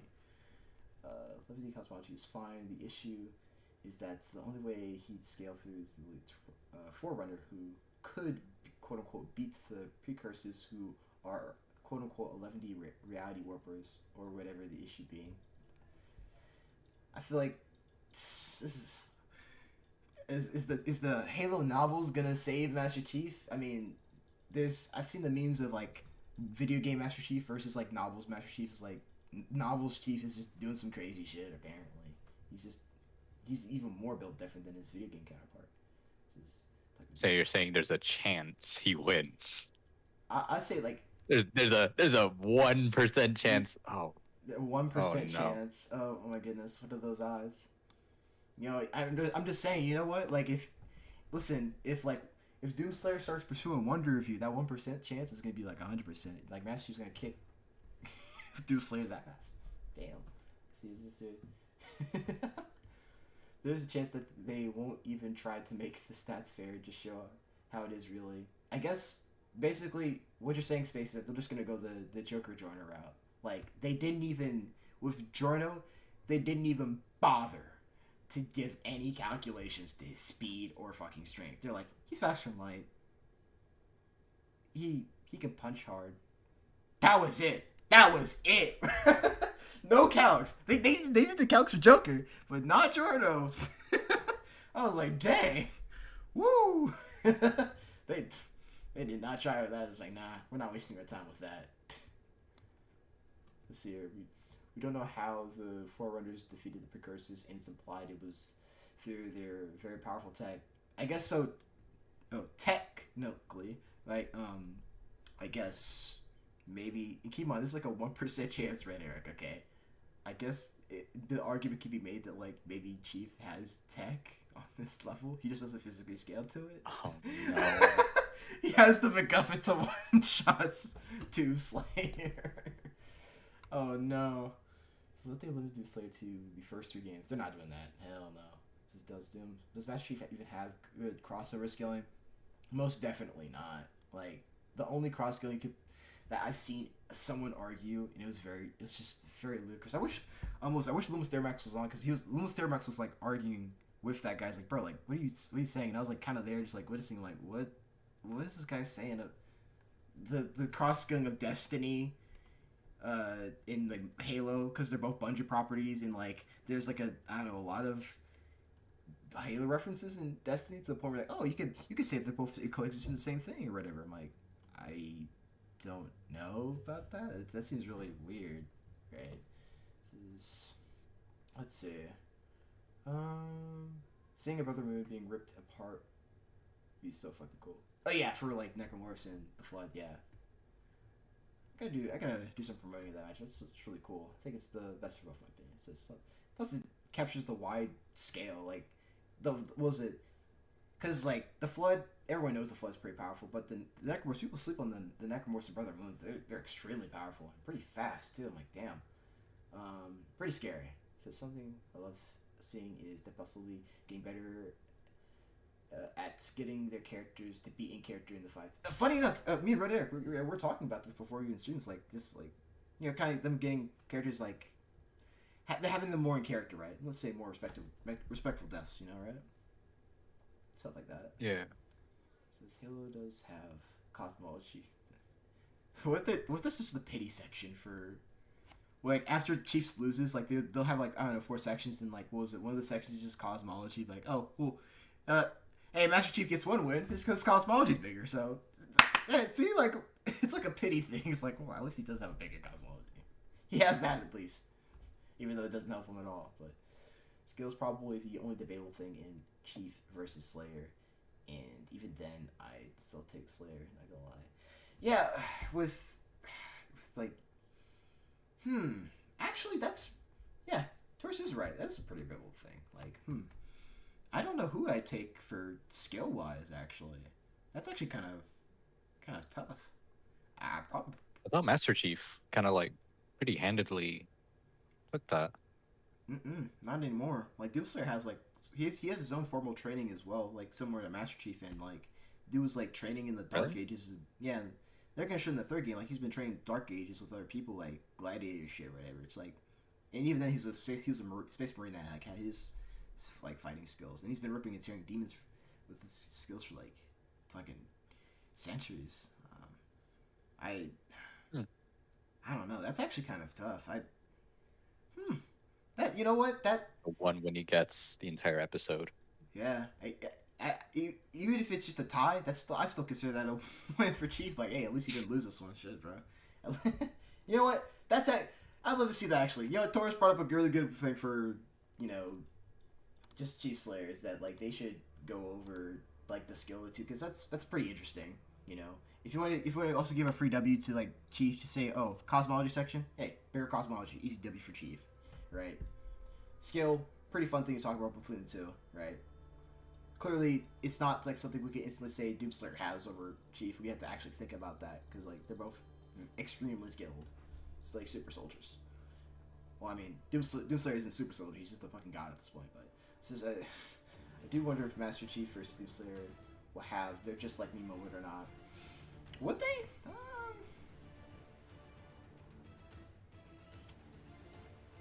Maybe. He doesn't talk. He's just like me. Alright. Let's see. Would very much like to see Nicholas vs. the Flood. Ah! My chat's being weird. It says, actually, since we're talking TF2, now what would you think of Heavy versus Brock Samson? I personally, for a heavy fight, I personally prefer Heavy versus Malaga from, like, you know, Overwatch, like, 2. And this one, the fight doesn't have, like, anything to really do with, like, their rivalry or anything like that. Like, for example, I think this trailer here, I'll go here, this is the homies. Let's see here. The homies. Bam! Pursuit, right there. Like, he made a pretty, like, cool trailer for it. That kind of, like, summarized the matchup, essentially.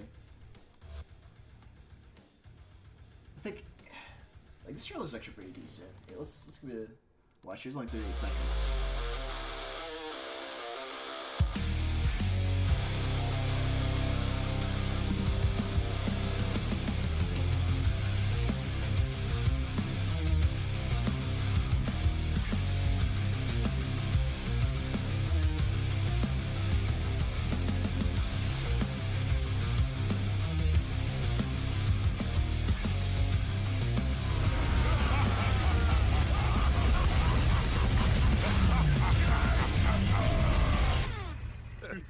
Can I have some more? Yeah, pretty decent. Like, I like the vibe of the fight. Just, I think that's Heavy's best, in my opinion. I really like that one. But yeah, for Brock Samson, who should he fight? Oh, Black Dynamite. Like, oh my goodness, Black Dynamite versus Brock Samson is like my favorite for both. Like, oh my gosh, just imagine. Like, I could already imagine just Black Dynamite. Imagine like Black Dynamite just like running, just jumping towards like Brock Samson and just like fucking, just having a flying knee to like Brock Samson's orbital, while like Black Diamond just shouts "Sweet!" Like, come on, bro, come on, sweet! Come on, that's fun. That is fun. That's the best for both of them, in my opinion. I really like that. Let's see. So it says, I feel like Meta versus Cortana, that River versus Blue Death Battle, gives me a good idea on how Doom Slayer versus Master Chief should be done. You know what? Hey, let's go to that actually. I was gonna play Luke Skywalker versus Harry Potter, but you know what? No. Let's go to that one. Where is this? I know it's somewhere. Where is this at?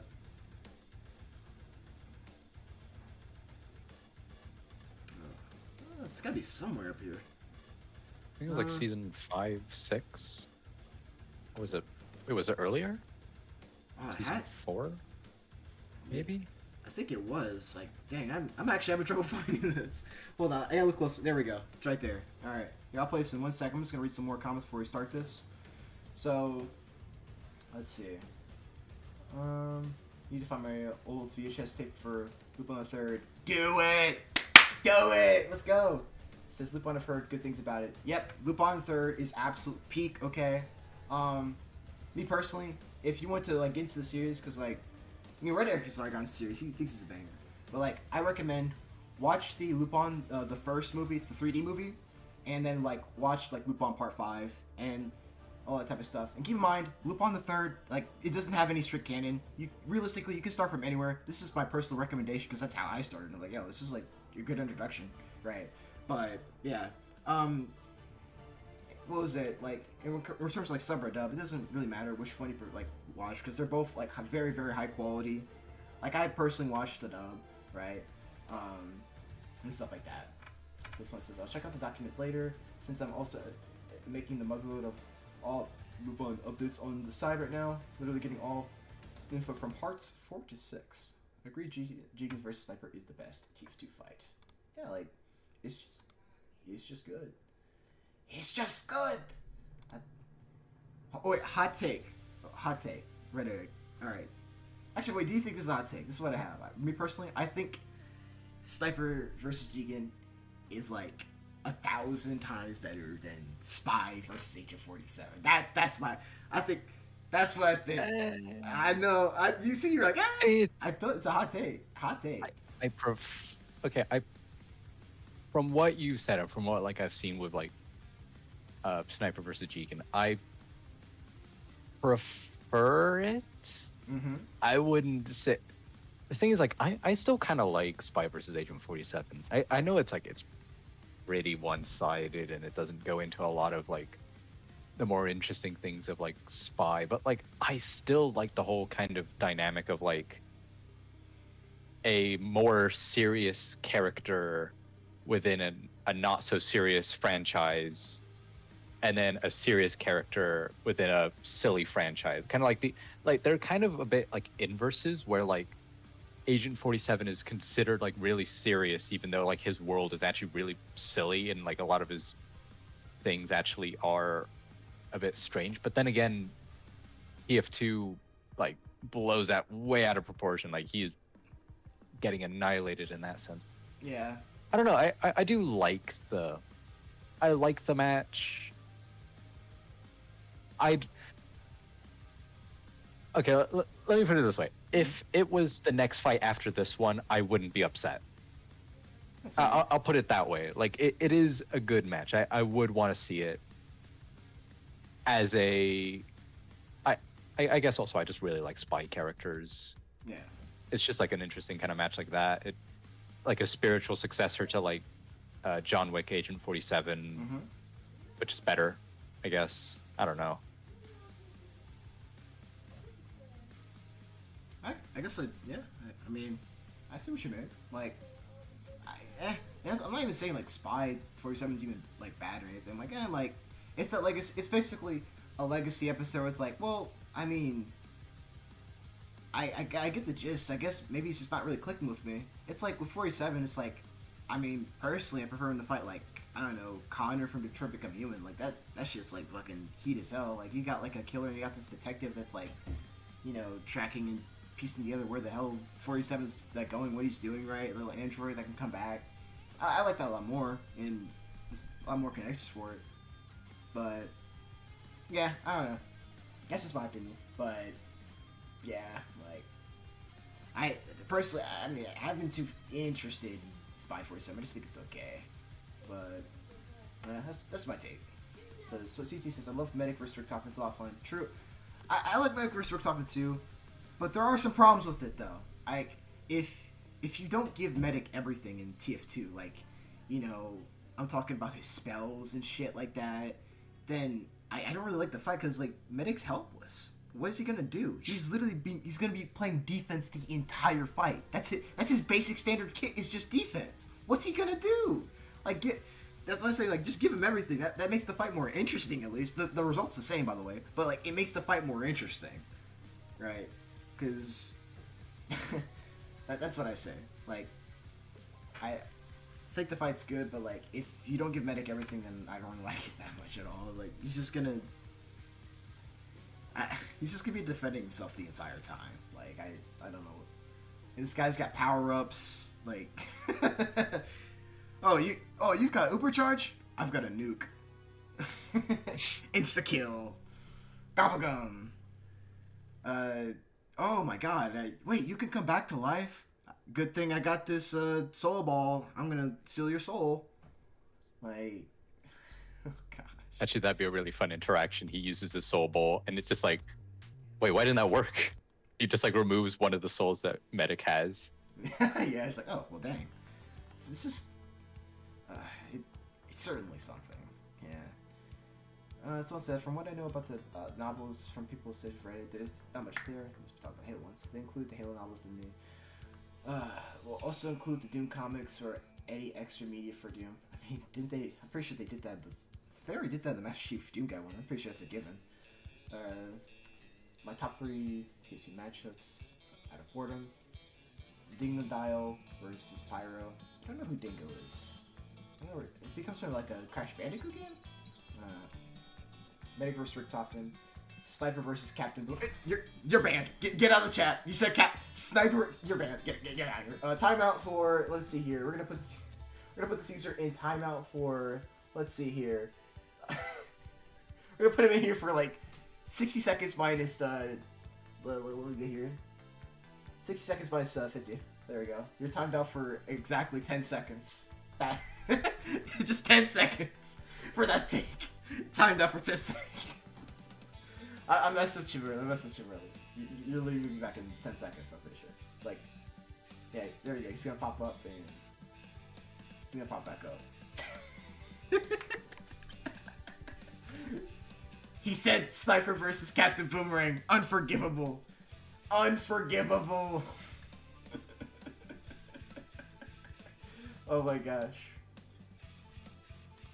There we go. Oh no, it actually, oh dang it, what the heck? Hold on.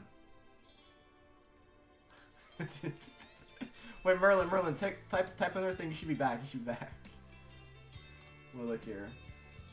It says random fact. That's you're gonna read some of your messages too. But like, me personally though, with Sniper versus Captain Boomerang, I just don't like it. Like,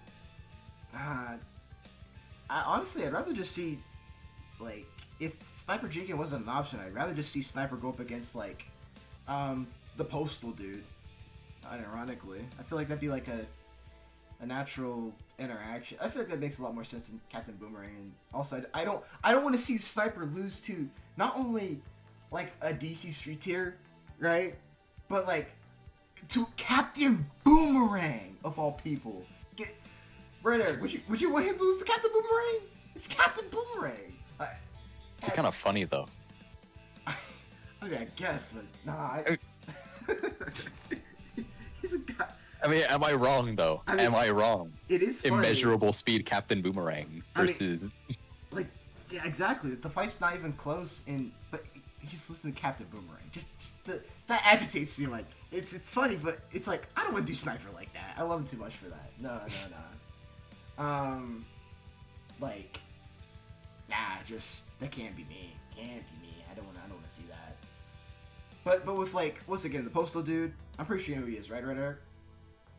No, yeah. Like, what if, like, such a funny setup for that fight? It's just the Postal dude. Like, imagine, let's say it's a TF2 map, right? Where like both red and blue are fighting each other. Like, there's a red sniper, he's doing his thing, and the Postal dude's just walking around the fucking battlefield, asking people to sign his petition, and then he comes across Sniper, and Sniper's like, "How did you even get here? Who are you?" And it makes Sniper miss a shot, and then he's like, Sniper's like, "Okay, I'm gonna kill you." I don't know. It's a fun interaction. Let's see. I really do hope that Postal Dude actually does get on Death Battle at some point. I know like his main match is like Deadpool, but I don't really want to see Deadpool back on the show again. I mean, just like. I mean, if he gets back on the show, it better be something that crazy. I've seen Deadpool up against that guy from, what was it? I think it was Undead Unluck. I think his name's was it Andy? I don't know who his name was, but this regenerating guy. I'm like, that could be pretty cool, I guess. I want to it should be crazy. All right, that's what I said. Someone said. He says, "Listen, you're the last guy I trust to talk about Jordan." Shake my head. Man, what? Get out of here, CT. Get out of here, CT. What? Listen, the way I talk about Jorno is the way Adam looked at that forbidden apple, okay? Once you've been into it, you knew the knowledge, you knew what you're getting yourself into, and now you cursed them.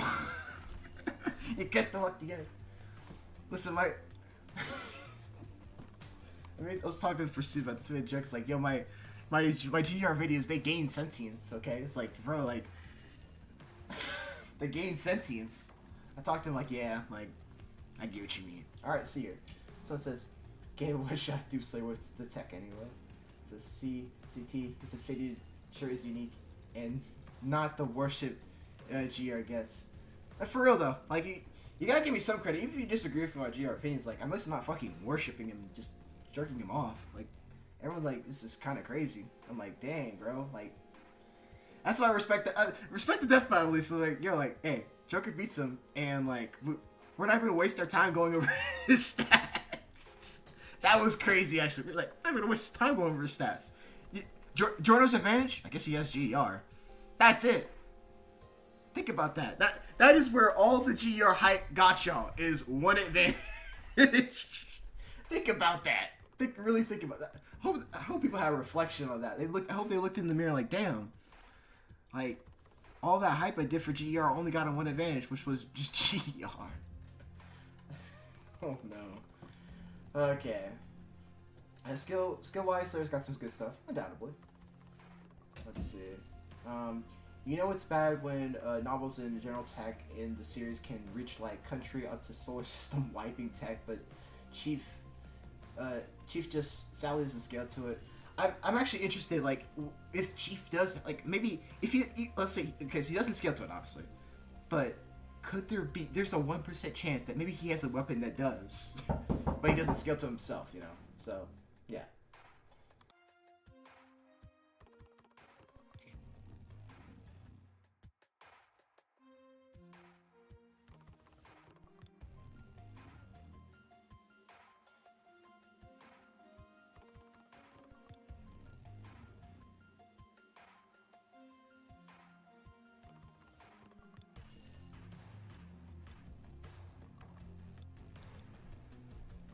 I'm back. I have to get my food. Alright. Anyways. So, back to the chat. Alright. So, what else we got here? But yeah, Renner, do you believe in that 1% chance, though? About that Chief might actually have, a weapon that could theoretically kill, Doom Slayer if he has a weapon that scales to this cosmology? There really is the 1% chance, and that's the thing. It's because the main thing is, if this was the first time they did this match, they'd absolutely just kind of go the way of oh yeah, Master Chief utterly annihilates. No, Doom Slayer utterly annihilates. I feel that because it's a rematch, they might want to go hey, let's include some more material even beyond what we kind of originally did, just to make it a bit more fair. Because again, debate wise, this isn't an interesting match. When you look at the debate, at least Shigaraki Mahito, it was at least interesting to debate, can Shigaraki actually interact with him? Can Mahito's abilities actually, that actually makes the fight a bit more interesting, where it's the interpretation of that. Yeah. I feel because this match, if you don't have anything like that, it just isn't. It's just not an interesting match debate wise.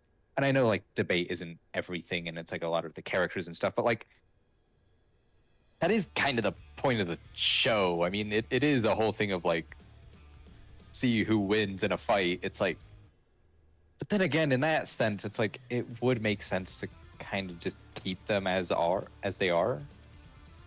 But then, you know what I mean? It's just like it feels weird if they just kept him at like just what they have now. I mean, like I think he does get a bit stronger with like more recent stuff, but still, it's just like, I don't know. It's very 50-50. It will probably it will almost definitely be mentioned in a black box. Yeah. I doubt they would ever just gloss over the fact that their franchise just happens to be insanely powerful. I also can see Doom Guy not actually getting the kind of scaling people kind of associate with him. They kind of did that with Kratos Astra, where they did a proper calculation for it instead of actually just saying like, oh, infinite equals infinite and keep it at that, which will be interesting, like actually seeing like, can they find a proper number for the size of their world and everything with that. That will be interesting. Outside of that, I don't see how anything can, unless they go for some like silly hacks ability in which, I mean, we kind of mentioned it with like Ghost Rider Spawn. It's like, What if they just like, wasn't there like a shield lock thing in Halo? Like he just tries to like lock Slayer down, like hackers just lock him down, maybe? I don't know. Then Maybe. again, it's like a whole like that's like Cortana versus like, I think his name's Vega at that point. Like, I'm pretty sure Cortana's, I think Cortana's got that in the bag though. I'm pretty sure. Yeah. But it's like, well, yeah. The thing is, like, it's making me think of like Spawn Ghost Rider, because like for that one, I remember we were talking about it before, like the whole thing of like Spawn absolutely should have been destroyed. Like, my goodness, like Outer Versal Ghost Rider, it's like, yeah, like a level of hacked just don't. And the whole thing of like, I remember, like what was it that they actually said? It was like, after they explained about the whole strength thing, it's like, oh yeah, but Johnny like fights against the control of Zarathos, and with his better experience, he should be able to match up to him or something silly like that. It's like, bro, I don't care how much more experienced you are. You are not fighting an Outer Versal character. Yeah, it basically just came down to like, yeah, like Spawn, he's just gonna fucking thug it out, basically. He's gonna thug it out, alright? I mean, like, I have no real stakes on that one. I'm like, you know what, like, it's like, because at least with that one, I'm like, yeah, I heavily see where this is coming from. Like, that makes sense how you got to that conclusion. It's like, well, I do think it's a little weird, me personally. I remember, what was it, Kiribis, here, I'll put this in the, why is that rap battle playing? Alright, there we go. So, like, Crimbus, or Christian, let me see here real quick. He actually made a video on that, like, a pretty good video, basically talking about, like, how, basically, hack's potency matters in power scaling, right? When he talks about, like, Spawn, the Ghost Rider versus Spawn, like, yo, like, clearly, it's like, yeah, you showed that, like, Ghost Rider clearly can be affected by the Pentasteer, but, like, and that, like, let's say Spawn has Pentasteer, but, like, yo, you realize that the Pentasteer has a potency, right? It's a really high potency. Yeah. You can't just, like, equal it out, like, oh, yeah, it's gonna happen. I was like, well, I don't know about that. Here, I'll link that down below. I won't play the video, but I'll recommend y'all to go, watch it though. He did a pretty good video on it. Someone said, "My Goat Pursuit." Yes. You know what? Just for that, we'll play one more goated pursuit trailer. One more goated pursuit trailer for stream. Listen, remember we were talking about Agent 47 versus Connor, right? Let me pause this music.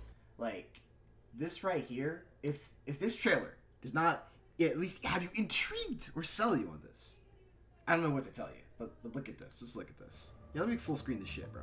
Y'all need to see the full quality. Look at this. Here, I'll... Here, hold on. There we go.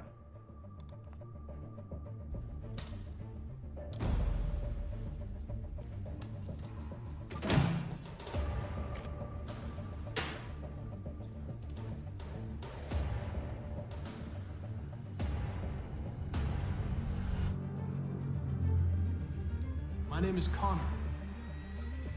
What about you? What's your name? 47.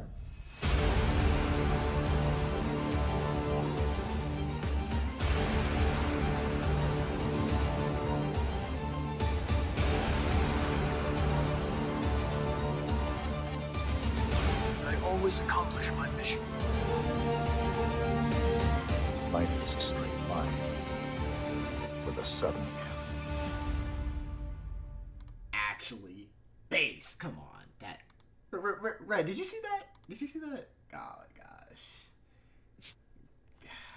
gosh. That's a good fight setup. You have to admit. Just.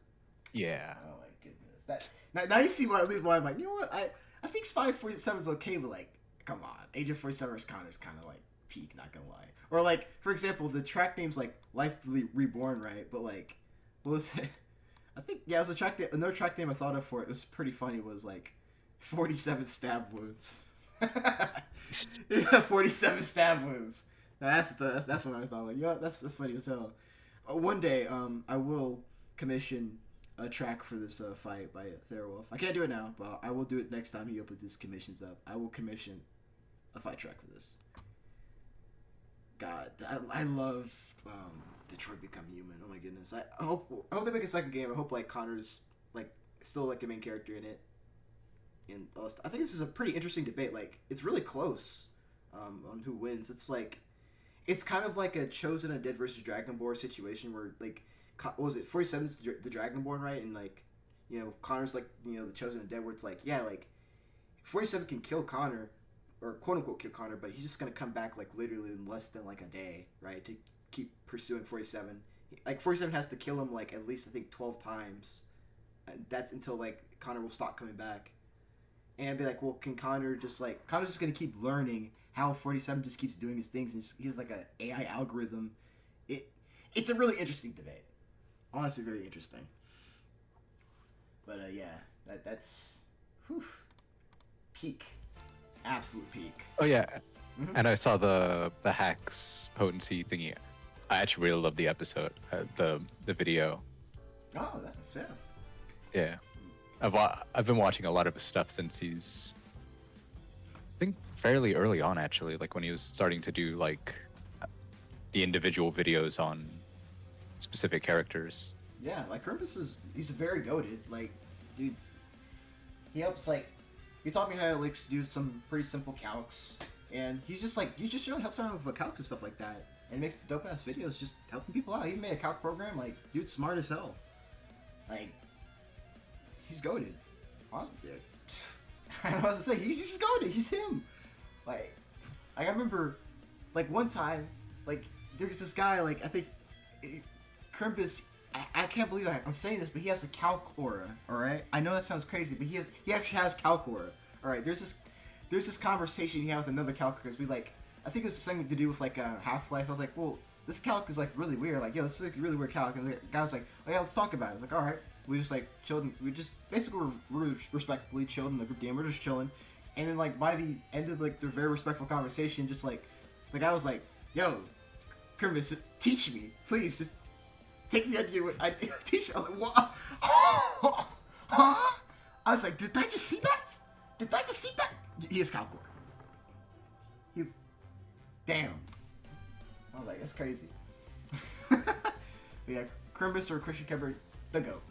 So, someone says, so I'm gonna take a guess that Yuji or Sukuna could be the next JJK characters for a death battle with the power I'm seeing. Oh, Yuji's definitely next. 100%. He's gonna fight Denji. I put money on that Yuji's gonna be the next JJK character on Death Battle. Just need to see Chainsaw Man Part 2 end. That's such a weird part. God, I don't know what it's doing. Black Diamond vs. Spark Simpson will be fun as fuck to watch. Dude, it's so good. So this next My Hero Academia characters for Death Battle would definitely be All for One or Bakugo because they are popular characters. They are some of the last high tier My Hero Academia Death Battle that hasn't done. I think I would like to see Bakugo, in my opinion. Bakugo next would be nice. I think they definitely are gonna do Bakugo next. He's like the next kinda character on the list, I guess. kind of something like that. I mean, I've seen Bakugo versus like Kid from One Piece. I'm like, you know what? Yeah, that looks pretty fun. I mean, if anything, that just gives like basically, apparently Bakugo loses that fight, but like at least it gives it gives a chance to showcase like how powerful like My Hero Academia stuff like really gets, right? Because I would actually think it actually shows a bit more on like One Piece scaling, oh, yeah, because that like too, yeah. it does scale like pretty high. I mean, like Emperor level attacks and stuff. Like I know there's the whole thing of like useless Captain Mid, but like I mean it's really funny, but like he is a top tier. I feel it's such a weird thing that like people love to like put him at like such a low level, but like that's the thing. Like if you actually, and this actually kind of goes back into Kemba with like some of his calcs, like it goes really high. Like even I know like there's a lot of like really weird stuff of like a lot of people love to put One Piece characters at like star level because of Whitebeard's calc, but like no one really accepts that kind of stuff. It's like there's a lot of moon level scaling and a lot of multi-continental scaling coming out now. Like there's a ton of, I think, multi-continental stuff for like Onigashima and a lot of the stuff with some of those attacks. But then there have also been like a lot of moon level calcs that can also be gotten from the same sort of stuff. Yeah. I'm pretty sure recently there was something that could also get to that same level, and I'm pretty sure Kid does scale to that one. I think it's something to do with like what Loki's been doing recently. Are you familiar with One Piece scaling? Yeah, I'm familiar with Yeah. that. Yeah, so Loki currently is doing stuff that should definitely scale to Kid, and that goes to more of the moon level scaling. I know there's also like some weird stuff with Eneru does actually get like moon level scaling or like small planetary by one of the cover pages or something, which is like really silly, and like I've only ever seen like a few people ever use it, but like it is there. I mean, yeah, there's a moon level Eneru calc, so they really want to go into One Piece scaling. I mean, I do feel One Piece is like such a weird franchise where like I feel like it's only ever talked about in certain ways, where either they love to do people love to like use calcs out of context, or like not actually even give a proper number, or use like a certain number and only ever use that. Yeah. Like Katakuri and like versus Battle Wiki is like still island level, I think, and it's like, dude, he is not island level. He is way more like, dude, Don Chin Jiao is large country. You are not telling me that Don Chin Jiao, who's weaker than Flamingo, and also like Doflamingo being weaker than Katakuri, like you're saying that large island level though? Like my goodness, the downplay is insane. And the thing is, right? Also, once again, this is a video made by Christian Kemper / Crimbus, right? It's like the One Piece planet is like fucking huge. Anything they do, exactly, their feats get amplified. Like it's crazy. He's one of the few people who actually gets it. Like, bro, yes, like it is a massive planet, and I know it's like, I love how like actually, a lot of people love to say that's like calc stacking. That like, oh well, this is calc stacking. It's like, no, that's just the context of the world. Yeah. That's just how the world works in that. It's like I feel that's such a shame whenever that's the case. It's like I remember. Yeah. Like I remember a while back I was explaining like with like cosmology stuff. It's like people calc stack, like quote unquote calc stack for cosmology stuff, but then they don't do that for like anything else. It's like, imagine in some franchise it's mentioned how like, oh yeah, stars are actually infinitely strong.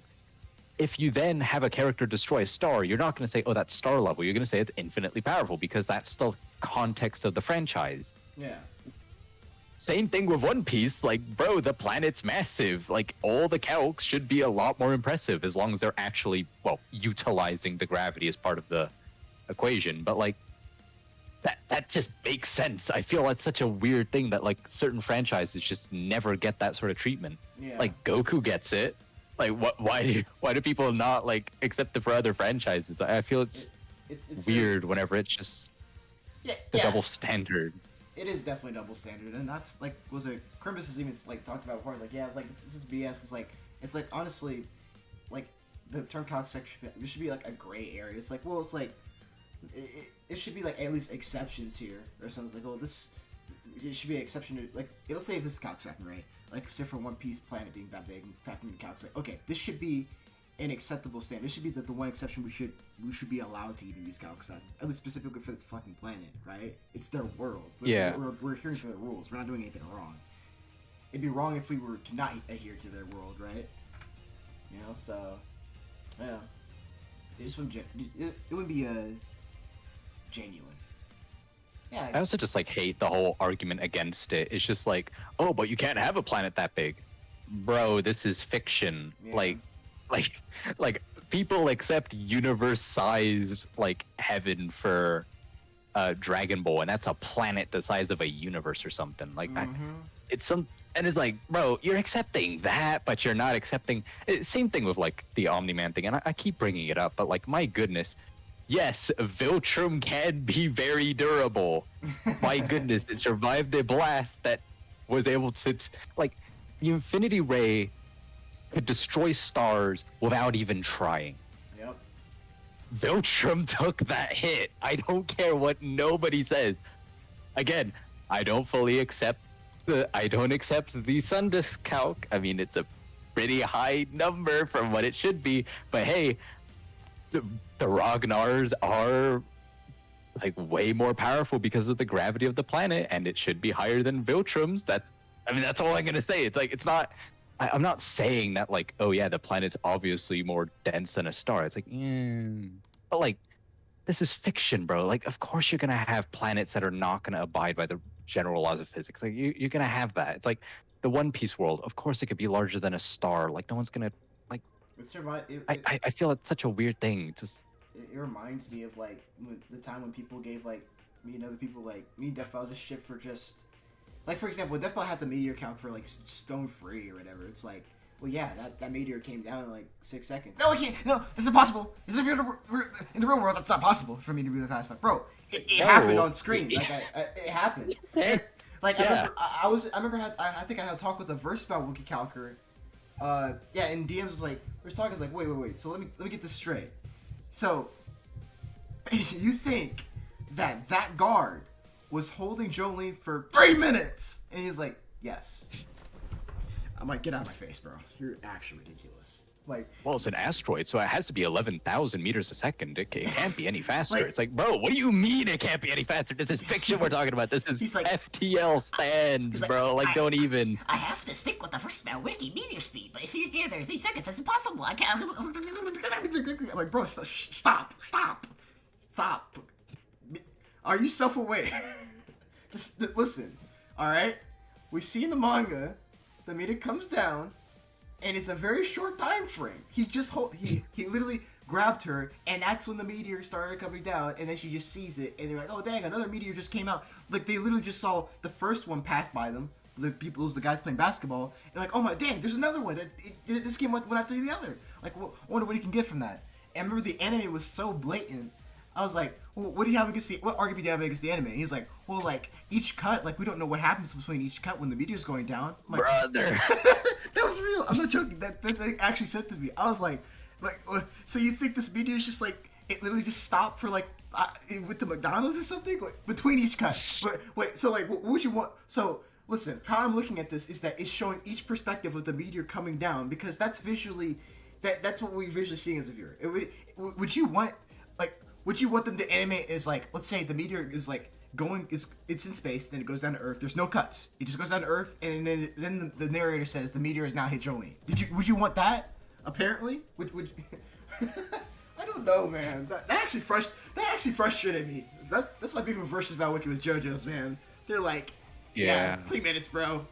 Yeah, the guard. The thing is, like, yeah, there are other like calcs and stuff that are like with JoJo's, and like with those like FTL or like relativistic kinetic energy, like yeah, sure, fair enough. But like even then, like this isn't even relativistic kinetic energy. I think it's like it is just a regular calc. I feel it's just like it's such a weird thing to be like, nah, it doesn't count because whatever. It's like, bro, are you seeing the same manga I am? Or like are you seeing the same shot that I am? It's like, I don't know. It just there's it's stuff like that which I just feel so weird. Just they were so think about it forced. for a second.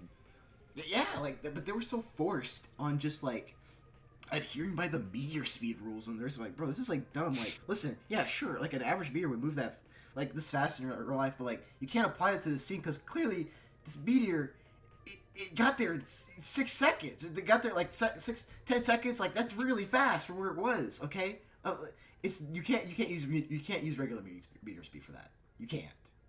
Like that would be just disingenuous to like the fiction that's being presented here. Like that's just JoJo fiction, all right? Yeah, that meteor was moving that fast in their world. Like, what are we gonna do about that, right? You just gotta accept the truth. Man, that's frustrating. Especially like, nah, I'm not gonna go on a tangent, but like, I'm gonna continue through the chat, man. JoJo versus Battle keep that, but like, talk about that no more. This is someone said random fact check. That's honestly kind of sad. Cortana has better scaling than Chief. I mean, I'm not surprised. I mean, earlier did say like if Cortana and Vega got in like some hacking battle, like Cortana should win them. I mean, this just kind of solidifies it. So also the fact that they even give All For One a voice in the battle means that they already know what VA to choose for All For One. What if I have him in a death battle? I think they're gonna have him in a death battle against that guy from Mob Psycho. So I'll say, yeah, probably though. Personally, I would love to see Koichi if. Oh. I thought you were talking about the JoJo character. If you were to choose a My Hero Academia rep, I think it's from Vigilantes. Yeah, that'd be interesting.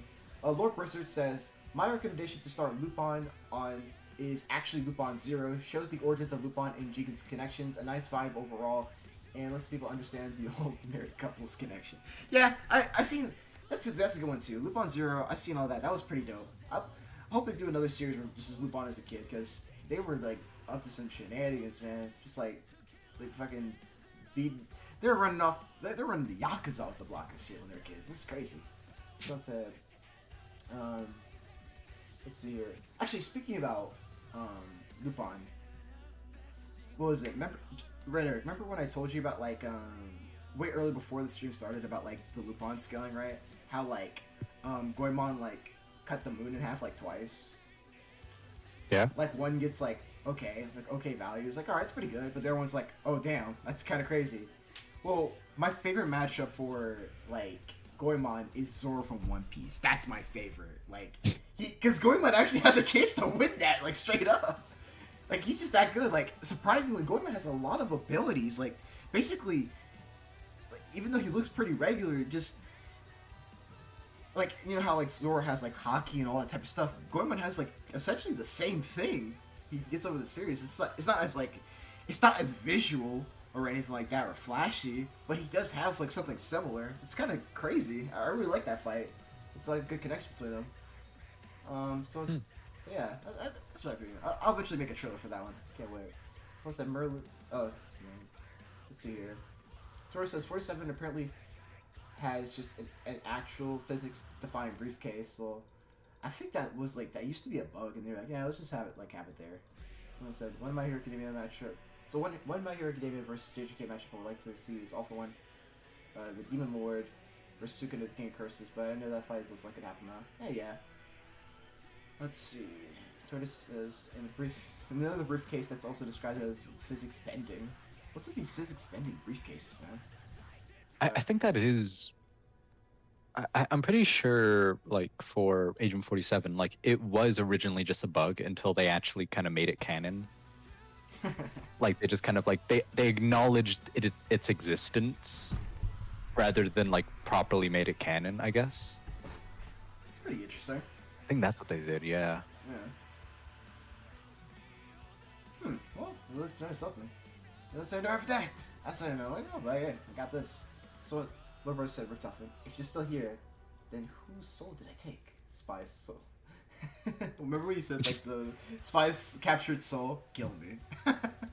That actually be pretty funny interaction actually when you brought this whole soul thing. Like, you know, Riptop brings out the soul cube, the soul spear, steals the soul from like Medic. And he's like, "What? I didn't get you. Who'd I get?" And you just see like Spy's just heads just kill me. Yeah, that'd be pretty funny. Pingus, Medic Ubering through a nuke. You know what? That would be cool, pretty cool to see. They replied. To be fair, I just like Boomerang versus Sniper because it's just Australia versus New Zealand matchup. Nah, you can't call Sniper New Zealand. Like you can't call him a New Zealander, even though it's true. I'm still calling him an Aussie. Okay, he's still in Australia. Nah. Get out of here. But it says it was just fun. Oh yeah, I get it. Like if just like matchup. If you think this match is fun, like hey, you do, man. Like as long as you think it's fun. Free like what everyone's free to like whatever they want to like. You know. Let's see here. Actually, yeah, maybe Cortana could. Maybe Cortana could fuck the Demon Slayer from the inside, but it end it like a reverse Batman versus Iron Man where he just breaks out and just beats the shit out of him. That'd actually be pretty funny. Like I don't need this suit. I just beat you up. Savage just 20 stab moves. Oh yes. Screw Spy vs 47. This is raw. See, I converted them already to Age of 47 versus Connor. They already on the beat. Let's go. I got them locked in. I put them on this. This is. Do you wonder what the track name would be for Master Chief or Snoop, Ooh, I think my favorite track name for it so far is Rage Against the Machine. That's my favorite. Let's see. Oh, there's so many comments. I'm sorry, I'm trying to catch up to y'all. I'm so excited from that behind. Yeah, 47 versus Connor sounds crazy. It reminds me that I need to think of matchups for Nyx from Lupin Part 4 since he has a similar vibe as a Secret Service super agent. Yeah, interesting. Useless D might go. Yuji versus Denji will definitely happen after Chainsaw Man is complete, so it doesn't get outdated or anything. Yep. Gotta hope Denji wins. That he needs a win, even if it's outside of zone first. It's true. I feel bad for Denji. He's just going through the ringer constantly. There's no victories, W's for him really. If Deku ever comes back to Death Battle, then I wonder who he would fight because Asta is definitely too much from now. I think I think his name's Hajime from like Danganronpa. I prefer that one. That one's pretty good in my opinion. Plus it's I think it's a mostly simple like Deku win, unless you argue Hajime's like luck stats. Just Deku trips on a rock. I don't know, breaks his neck. That's the end of the fight because Hajime's lucky. Yeah, he got the ultimate luck talent. Yeah. So I wonder how they would do Yuji in Death Battle because in the end of the series, Yuji no longer has Sukuna. How they'll handle Yuji? I mean, they're just gonna. He doesn't need Sukuna. He's just gonna throw hands. I mean, he even has his own domain expansion. Like I don't know. So we're so wondering how they're gonna handle Vegeta. It all depends on how Chainsaw Man ends. Mainly the Devil Hero Health. Yeah, I get you. Yes, bro. People denying FTL Judge is insane because it's so consistent since part 2. True. That's actually a consistent thing. What was it? Metas? Even Caleb's talked about Metas Caleb talked about this. Like even Caleb made recently a video about this because he's like, you know what? I'm tired of getting cooked every time I talk about JoJo's speed scaling. Okay, I say it's FTL, but y'all don't believe it, and there's like 1,000 things that just say it is. Like, well, how do y'all scale JoJo's, huh? Yeah, I'll make a video. How y'all scale JoJo's? Y'all get cooked, all right? I don't know. I don't know anymore. So yeah, the Astro count got a situation with another kinetic entry count number of heroes, but they use re-entry speed instead of just the shown time frame. Yeah, I get you. It's ridiculous. It's the versus about wiki like, you know, calc like mind hacks. It's just like you must abide by these rules. Like, stop. Listen. It's what was that meme again? Hold on, like.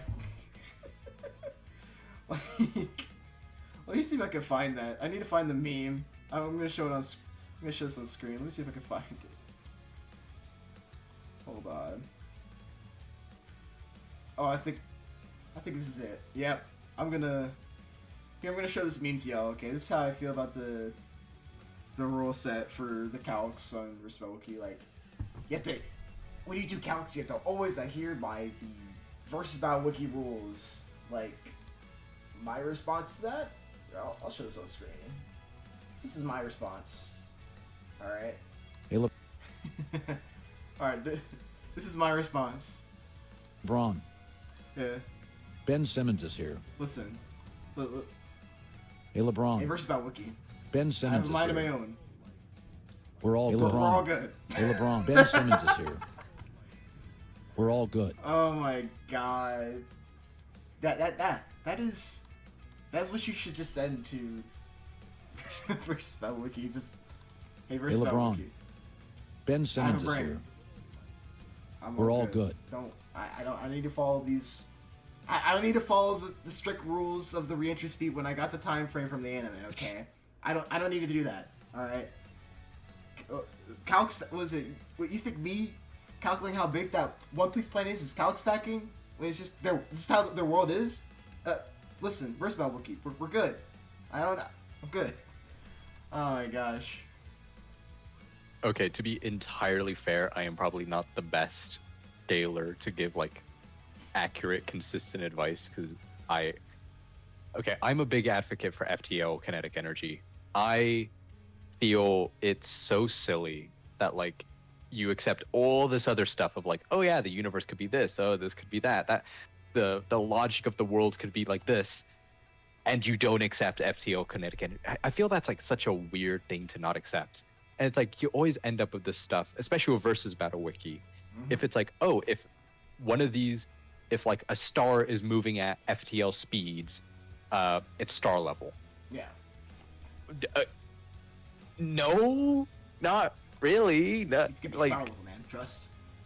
it's like, bro, like you're seriously gonna tell me that like you know that like that scene of the Kingdom Hearts one where like you have all those stars going in, like that's like solar system level or something like it's like just because like oh the stars can't be going at faster than light, it's like yes they are, like bro are you looking at the scene? Like you can't just tell me that is not FTL. It's just I don't know. in denial thing you like do. You see like what Yeah. is this? Like they're denial. And like I know FTL kinetic energy is like technically incorrect, and it's like, but bro, this is fiction, bro. Like you can have FTL kinetic energy, bro. Like that exists. There are unless it's like outright like not accepted within the world and like outright said like, hey, by the way, this is not possible. It's like outside of that, there are so many times where you do actually have outright like FTL kinetic energy, and it's just like at that point might as well give it to them. Yeah, and keep in mind, gray areas there. Like it's just I feel like not everything is black and white as like certain rule sets like try to make it out to be. I feel like that's like my stance. Like because first about wikis, there's some other things. Just some rule sets like guidelines that kind of things. Like it's like a complete black and white perspective. I'm like yo, there's some exceptions you can have. There's some gray areas. But yeah, that's kind of the stance though. Someone said JoJo's been FTL since cars just decided to dodge fucking light. Actually, nah, JoJo's has been like FTL since part 1. Ooh, yeah, that's a bombshell I just dropped on you. You're like, you got flashbang. You're like, Jobber, where's the evidence? Where's the evidence of JoJo being FTL in part 1? Like, what are you talking about? What are you talking about? Like, okay. Actually, wait, Red, remember when that, like, remember the, you know, was it the Toro 096 blog, right? Yeah? Yeah, because that was, like, actually in one of the sections. Everyone was fine with it, by the way, which was, like, basically Hamon and JoJo's is, like, light speed. There's, like, a lot of things to support that. Like, a lot of... Here, let me show this. Let me find this real quick. Here, I'll show this on, like, screen. Alright. Alright, everybody, you're gonna get Light Speed Part 1, okay? And also, I would like to say, yes, I am the inventor of this, okay? I invented this stuff. Like, I was concocting this whole thing. Like, I was pulling a Walter White. I was cooking, okay? Alright, let me find this. Let's see. Where is this? It's up here somewhere. This is a really well-made blog. Let's see. Oh my gosh. This is taking me a while. It's scrolling. I'm still slightly salty that you didn't use 4121. 4121? This is what Yeah. it is. Who knows, maybe Death Bomb might use it. Alright, let's see. It is... Okay. So... Alright, where is this? Hamon is considered to be light speed. Okay. So. Why so? Alright. So, let's give a read to these scans real quick. The tentacles of the stone mass bring out an unknown power and an evil heart from the brain, but the exchange bearer needs to suck energy through the blood of the others, and the Hamon energy is also brought forth by the bloodstream. They are back and front, the same energy. Jojo, would you remove those ripples? I'm beginning to understand. With another ripple. That's right, if he's attacked by a larger wave of Hamon energy, he'll be crushed. And the Hamon energy is created by waves. Yes, like the waves of the sun. Alright, that's important. If it's the same waves as the sun. So, Hamon has waves similar to the sun. Now, what does that mean? Basically, wave velocity equals wavelength x wave frequency. And since Hamon's waves are created by the sun, or similar to the sun, or shaped by the sun, that means it has the same wavelength, frequency, and thus velocity as the sun's, which are made up of light particles called photons that move at the speed of light. They take image to reach Earth, and there's multiple sources for this. Like, look at this. And also, light is an electromagnetic wave, and by default, all electromagnetic waves travel at the speed of light in a vacuum. That formula that we used was derived directly from the relationship between the frequency and the wavelength of electromagnetic waves. As there's an entire spectrum, radio waves have the lowest frequency, but the lowest wavelength, or the longest wavelength. Going to the other end of the spectrum, gamma rays have the highest frequency but the shortest wavelength. Everything in the middle following the relationship, of course, source here.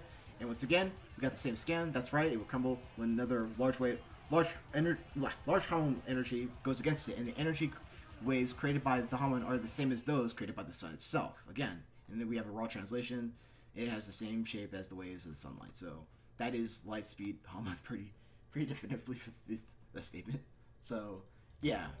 That's how we got it, you know. So, yeah, we got these calcs right here. See, like Dio can flash freeze his arm before the Hamon could reach his other parts of his body. That's 8 times faster than light. Right there, point blank. I'm blowing a lot of people's minds right now. See here, Dio can chop off his head before the Hamon could reach his body. That's 3 times faster than light. Yeah, we're crazy here. Okay, well, the last Hamon feat. This is the Mist characters is. Bruford, while underwater, can rise to the surface as fast as Hamon before it could fully hit him. That's 75% the speed of light, by the way. So, yeah, like... Damn. So, yeah. Y'all just got a lesson that JoJo was FTO even in part 1. Bombshell drop. Tanjiro's cooked. Jonathan didn't eat that part 3 scaling, bro. He already had that shit on lock at the beginning. God damn. Didn't you also get like part 2 scaling from like the Stone of Adchar? Yeah, he did get the part 2 scaling. At least that's actually probably one thing I kind of disagree with. I'm like, yeah, with him getting, I was like, you know what, like, because like basically essentially that's right. When Joseph's in part 3, he's like a lot older, and when he's a lot older, he's like a lot weaker and slower than he used to be, and he doesn't train. We already know that. Like, Joseph doesn't like training unless he has to, right? So we know he hasn't been training, and he's gotten a lot weaker. So we're just basically, we're seeing a Joseph, in part 3, we're seeing a Joseph that's just not in his prime. He's a lot weaker and slower than he was before. So even though using Dio in Jonathan's body in part 3, he would scale to like Joseph in his prime, right? And the Pillarmen, they were literally, even the food shit, like, it's like the most blatant like narrative like telling like showings of just like the Pillarmen just being above not only just regular vampires but even Dio and like Straight Soap, right? They even had a fucking food chain to like be like, oh yeah, bro, like literally there's Dio and Straight Soap are just food to the Pillarmen. You know, not even just the Pillarmen, but to like the weakest Pillarmen, Santana, a Pillarmen they call her pet. I'm like, dang. It's woof. But yeah, that's kind of the gist right there. But yeah, I'll keep us going down to the chat. Says see here. Oh my boy, my goat Goemon brother. The Goemon stuff gets crazier the more and more I look at the series. There's Lee Skywalker that gives his blade anti-magic ability that lets him nag Loki. Oh my god! Oh yeah, I forgot to tell you that Rhetoric is that like Goemon actually he gets even more insane feats in an isekai. Like, they get isekai. Okay? Lupin gets isekai. It's canon. Or, it's not canon. And Goemon, I think there's this guy, basically, remember how, like, in Crocodile, right? There's, like, one piece, like, he's made of sand, right? Yeah. So, Goemon was facing this, like, basically a guy that's exactly like Crocodile, right? Made of sand. You can't, like, harm him, right? Because you just go through him, right? But Goemon was able to hurt him, right? How is Goemon able to hurt him? Well, his sword is so goddamn sharp, it cut the individual grains of sand. It negated the guy's durability. He was like, what? What? How'd you hurt me? I just cut the individual grains of sand, bro. Like, what do you want from me? Yeah. Isekai Goemon. Jesus. He gets more unhinged in that isekai. I've seen your post, Lord Blizzard. I've been looking at your post for the revision, but I was like, yo, like, this is crazy. What the hell? Move on the third stuff. This is crazy.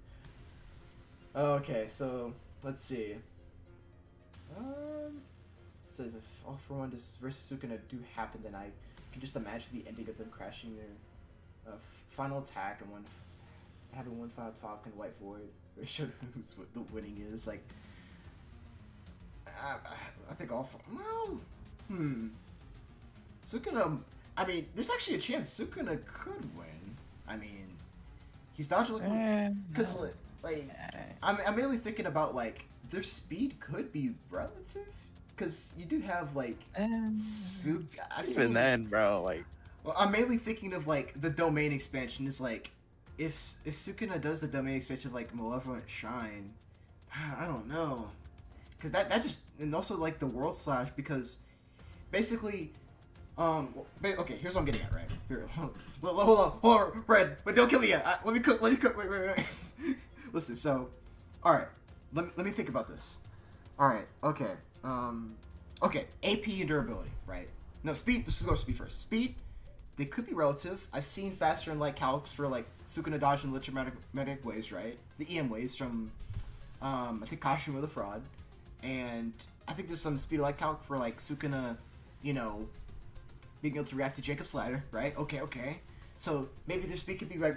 Maybe All For One, Sukuna's speed could be relative. I'm just eyeballing. And then AP and durability, since like the speed's relative, like Sukuna's like, you know, it doesn't matter how durable or the biggest stat gap between All For One and Sukuna because he's got the World Slash which negates durability, right? So like you can just land that. you can just land on him, you know. Say, I'm trying to make some arguments for Sukuna here. He could win. I'm pretty sure also his domain expansion of Malevolent Shrine, I'm pretty sure that does negate durability anyways. I don't know. But either way, he could have a chance. Good. I don't know. What, do you think I was cooking there, Red? You're like, nah, get him out of here. Get Jabba out of the kitchen. Why did I let him cook? Why did I trust him? Okay, Alright, first off, he did not dodge electromagnetic waves. That is aim dodging until I see that animated. I do not care what anybody says. I will not accept that. I will be on my deathbed saying nah, not until that's animated. Yo, fair. I don't care. Ooh, like, sure, I'll give you lightning reacting Toji. Sure, why not? I'll give you 900. Mach 900 Black Flash, sure. Alright. Jacob's Ladder better be animated before I give you any. Okay, Jacob's Ladder is probably the only, like, reasonable way I can say, like, yeah. The thing is, like, okay, the EM wave thing, I'm 90% sure is just aim dodging. Yeah. The Jacob's Ladder thing is a lot more solid of an argument. The thing is, My Hero Academia is FTL. It has been faster than light for a decent while. Like, characters have been relativistic since like season 1, and that's like I know that's a bit of a hot take, but like it's kind of implied, bro. Like, come on, like there's no way you're not like I know there's the whole EM wave stuff now with like Stars and Stripes, but like there was relativistic like speed stuff even in season 1. So like to say that they are not like at least in some way faster now is a bit crazy. So like, okay, it's not gonna be all for one like absolutely annihilating Sukuna in speed. Like they're definitely gonna be at least like capable of fighting one another, but being like comparable, okay. The other thing, now this is definitely a hot take. I don't believe Jujutsu Kaisen hacks scale as high as people actually say they do. Okay. I've been a big advocate of like Gojo and Sukuna, I guess those two specifically, don't work on a scale as high as people really say they do. Gojo's Infinity, the thing is, it is spatial manipulation. It is, but to say like he can like contend with characters who are like massively faster than light is just silly. He does still have to. It's the whole thing of like this instantly. This whole thing of like, oh well, it's instant, so it will automatically be able to dodge it. Like no, he is not. Gojo doesn't have infinite speed reaction time to have that automatically work. Yeah. And it's even said like he's not constantly having it out. It's he realizes a threat and then activates it there. He's not like at all times has the limitless guy constantly surrounding him. I feel the same sort of way with the world cutting slash. There are arguments that it genuinely is just a powerful attack. Same sort of thing with Hollow Purple. There's nothing that like outright says that it's just like, oh, it's just like existence erasure. Like no, I mean Sukuna like physically survives a Hollow Purple. Like that's what I mean. It's just like I don't personally believe that like Jujutsu Kaisen hacks actually go as high as what people say they do, because there's nothing that can outright support that. I don't know. It's just like I've never seen any kind of argument for like, hey, it actually does go to that level. Besides like Yuki's black hole, but then again, like I don't even think the other abilities even like touch that sort of stuff, because again, like that's considered one of the most powerful abilities and like techniques ever used within the franchise. And to say like, oh yeah, Gojo's limitless that he just has constantly like able to keep up is somehow in any way like relative to the amount of like strength that kind of goes to. Yeah, I get what you mean. That's just kind of my kind of thing. It's just like it shouldn't reach to that level unless you okay, like yeah, okay, fair enough. If you really want to say like, okay, yeah, Hollow Purple works to an extent equivalent to Yuki's black hole. Sure, why not? Fair enough. But like even the whole thing of like, oh well, Infinity is like a passive ability, so it works at constantly, and it will. It's like no, no, like like this whole thing of like I've seen people be like, oh yeah, but it should be able to block light. No, it shouldn't. Like Gojo outright says he struggles with poisons. Yeah, okay, yeah, he's really young when he says that, and he's like he's only really kind of gotten his abilities back. Like, dude, that it works to a molecular level. It ain't working to photons, bro. Like, yeah. The fact that that's the case is just like, dude, it's so obvious that it doesn't like work to that extent. If a character is moving massively faster than light, he's going through that. He's going through Infinity. I feel it's so weird that people love to go this whole thing of like it works to that sort of level. It's a whole big debate, that's for sure. I mean, hey, like, me and Judge's case, I like to just watch it. I like to just eat my popcorn, like, and watch the science, like, watch, like, I don't know, like, Restless Gambler or, like, Tact or someone, or Broke Rodeo that takes, like, this is interesting. I was eating my popcorn, this is interesting. That's me. That's me. either way, I know there's always going to be a debate with the good old JGK. That's actually, it also makes things interesting, especially at least your viewpoint, like, too. Like, everyone has awesome viewpoints. Like, oh, interesting. But yeah, I get you, man. Alright, I'm gonna keep catching up to this chat. So, like, what else they got? What's this? Only a match Chief Skin Job. Chief Slayer matched at the fight. Hajima's luck overcome by Yusuke changing fate. Ooh, that would be cold. Because that's something in My Hero Academia that happens is, like, All Might can change fate with a punch, and, like, basically Deku, like, or Izuku, like, he's getting, like, really unlucky in the fight because of Hajima's luck, and then he just throws one punch to, like, finish the fight, and the punch literally breaks through, like, fate/luck, and just, like, he actually gets through and hits like Hajime. That actually be a pretty dope way to end it. Like imagine like the screen just shatters too, like, or some shit. It's like, damn, like reality literally tried to stop Deku from throwing his punch with all the luck it had, but not, it just didn't happen. So this quick, he's catching up, starts sparing chat again. Oh my god, y'all are devious. Y'all are devious for this. Hey Jobber, what is your most wanted Death Battle matchup? Oh, easy. It's Rick Grimes versus Joe Mino. And that's gonna surprise Red Eric, because, like, listen, on my second place, keep in mind, my second place, right, of what I'm most wanted Death Battle, like, number 2 is a tie between Makima Toru and, like, Toru 096, but number 1 will always be Rick Grimes versus Joel. I don't want to get too much into it because I still gotta catch up chat, and I still gotta watch this thing, and then I gotta get off, and, like, I gotta cook, literally, in real life. Here, let me show y'all something real quick, okay? This is all I will say. You know, I'll link this in the chat for y'all, because this is really cool. Like, really cool fan animation for the, like, fight, right? Or at least, like, a setup for Rick Grimes versus Joel, that I got sent by, like, of course, White Thick Grimes! Here, I'll send this to you right here. I'll put this in the chat as well. I'll show it to everyone. This is a really good, storyboard, too. Here. I'll show this real quick. So, this right here, y'all cannot tell me. Here, I'll put this in chat. I'm slowly catching up. Here, I'll link this too. Okay. So let's take a look at this. All right. How do we set up this fight? All right. Here's the setup.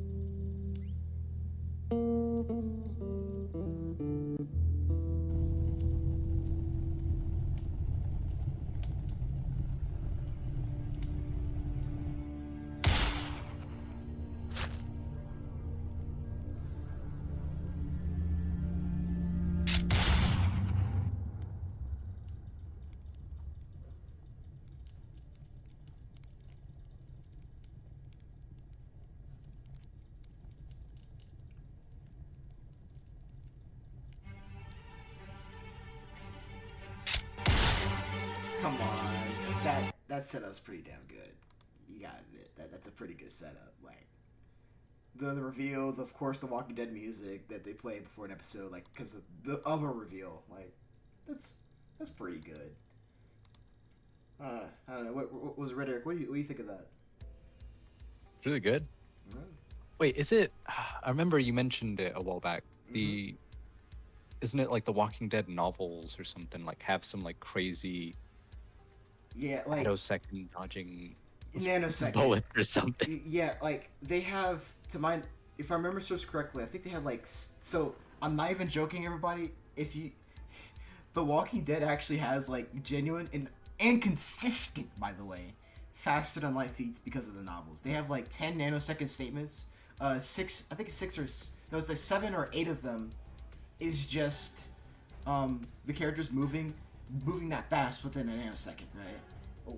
And the other 2 is bullets in that verse consistently being able to like travel that fast in nanoseconds.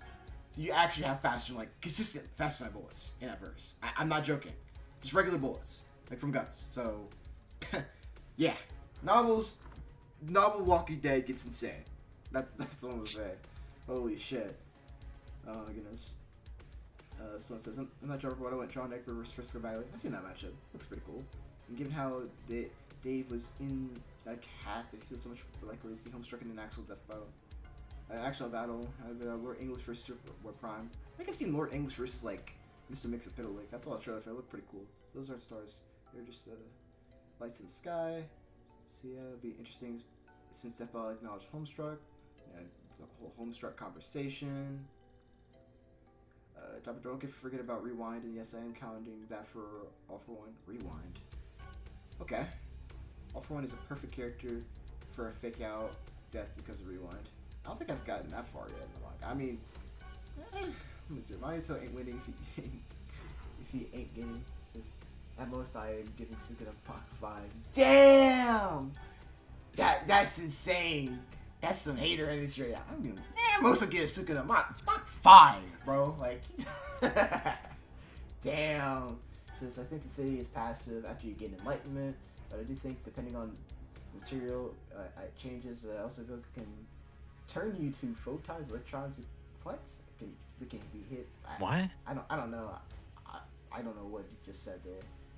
Since I meant, but will he be able to hit My Hero Academia characters? Oh, will he be able to hit them? I mean,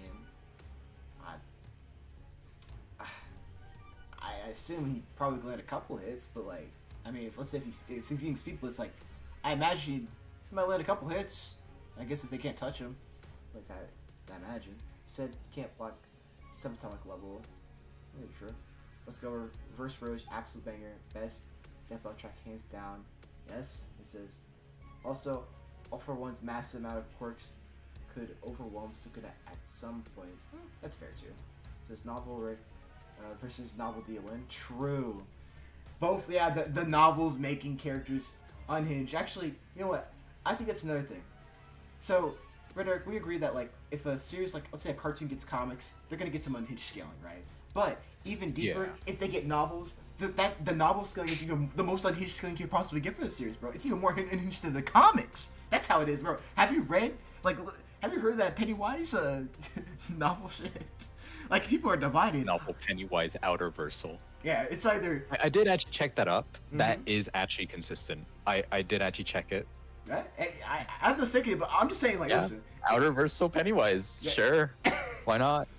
People are so, like, 50-50. At least from what I see, it's like either Pennywise is outer or he's just absolute, like, dog trash. Like, dog water, dog doo-doo, blah, blah, blah. Like, damn, like... But the novels, that's where it all comes from, that other stuff, so... It's like, you got, like, Novel Rick, 10 nanoseconds, like, you know, statements of how fast he is. Then you got Novel...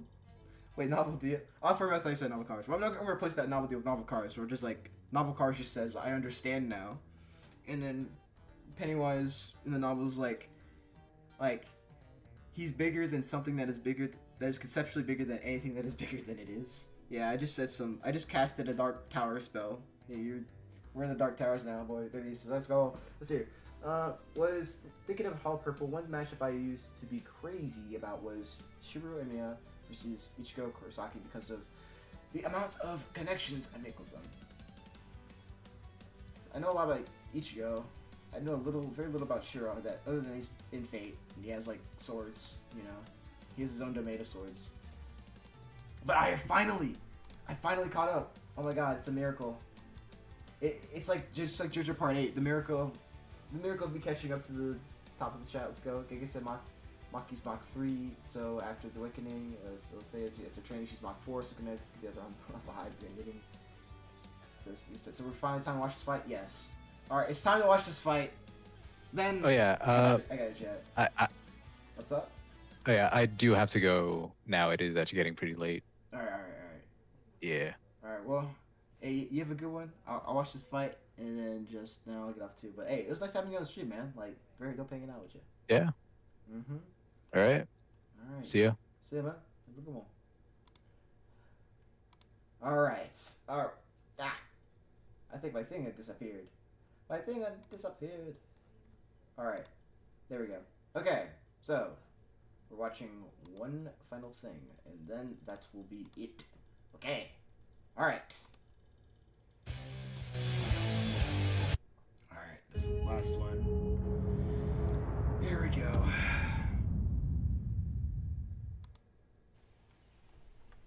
Alright. Hey. Yeah? You ever wonder who'd win in a fight between Carolina and the meta? No. Only hopeless nerds on the internet care about that kind of crap. Yeah? Why do you think I'm asking you? Come on, picture it. It'd be totally badass. Well, yeah, I guess. Carolina would definitely win, though. Bullshit. You're just picking her because you're scared of girls. Hold on a Meta's minute. way scarier. I mean, it's like the main fight though. Like, here, give me a sec. Let's just skip this. Alright. Let's see how this holds up nowadays.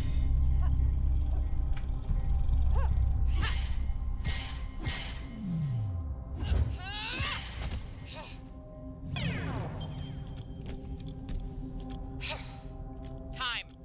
Oh, yeah, just 0.03 milliseconds too slow. Looks like I'm picking the movie tonight. Ugh. Can it not be another garbage action movie? Oh, come on, they're hilarious. Everyone talks in one-liners and the plot's non-existent. It's like the characters are just there to beat the shit out of each other. Uh-oh. What is it? I think we're about to have company. It's kind of odd that like Red versus Blue has never fought any of their franchises themselves, but okay. Not exactly. The last one. Take it.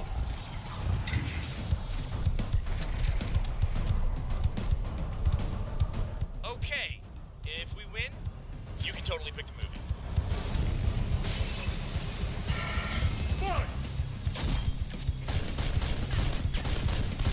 Not working! I can see that.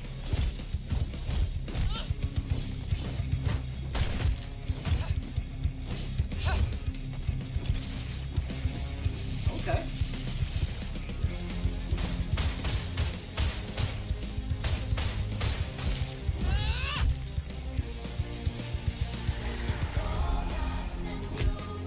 You just choose to fight, like fuck that.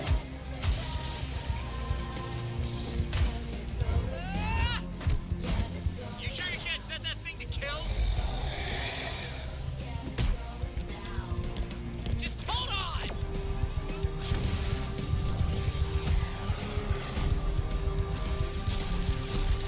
I really like this choreography.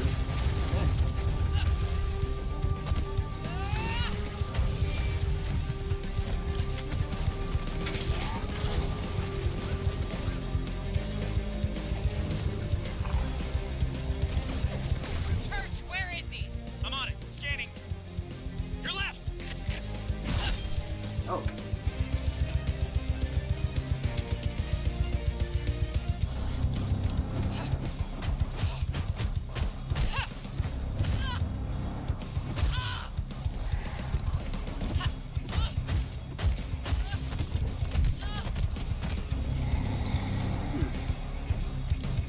I mean, this seems like, yeah, this is pretty good. Guess I could see Chief Doomslayer kind of going a little similar to this. Church, I need armor enhancement. Which ones? All of them. That doesn't seem like a good idea. Huh? You can stop time. Shit. Damn it! Okay. Focusing on the healing unit. I got you. Carolina, can you hear me?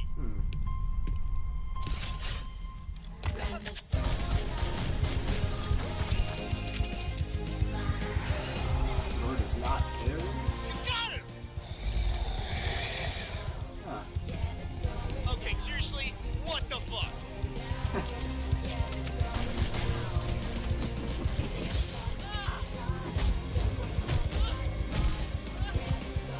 Hey, wait! Hold up. Hey, so I know you're about to pummel her ginger face in and all, but you also only talk in grunts, so I'm just gonna say this one line for you, okay? Just this one time. Oh! Son of a bitch! Son of a bitch. KO! Oh my gosh. Church, Yeah? no action movies. That wasn't that bad. That was pretty good. That was pretty good choreography. And someone brought this up as like, yeah, this could be how, how like Chief Slayer, kind of like would go. And it's not actually like Chief Slayer, but like the kind of choreography, or how like, for example, Meta being like the Doomslayer situation, Chief being like Carolina. Let's see here. says cooked a whole ass lasagna in the time to start this fight. True. I'm gonna say it again. I believe this fight gives me a good idea of how to flavor special ground. Yep. It's like 1:34 a.m. Mate. Jesus. Get some sleep, man. It says thoughts on Junko Ishii versus Springtrap. I think it's pretty good. I understand it. It's essentially literally just Junko just basically playing Five Nights at Freddy's with Springtrap. That's like, I feel like that's the best way to describe the dynamic. I think it's pretty funny. Forget how much track bangs. Yep. Yeah, Medi can stop time. Just they don't make death battles like this. I think the biggest difference, like, it's not just like Torian, right? That you animate this. Is that I don't think they don't do choreography like this anymore. That's just my take, in my opinion. I feel like that's one of the biggest aspects of what made these old fights like Sam and like them so good. Is like it's the choreography, the fight choreography, right? It's very creative, fun. Like I feel like that's what's missing. This type of like energetic, very dynamic fight choreography.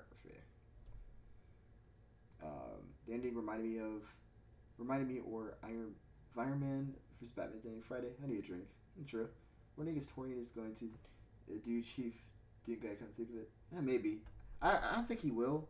If anything, I'm putting my bets on like him doing Ruby versus like Maka. I think that's the one he'd animate, in my opinion. That's just my theory, of course. But anyways, that's all I got for y'all. I got to go and I have to cook. Okay, and I need to get some work done. But I wrote some two final comments. I feel like Colax did have that energy, like little fights. Yeah, that's a good example. It did have some of the energy. Just to be honest, I would have Mahito win just for the chaos afterwards. Oh my god, this guy he just wants the world to burn. He's like Joker. But yeah, anyways, y'all have a good day. Thank y'all for like just coming into the stream and just chilling. Got a good laughs and all that type of stuff. Hope you have a great one. All right.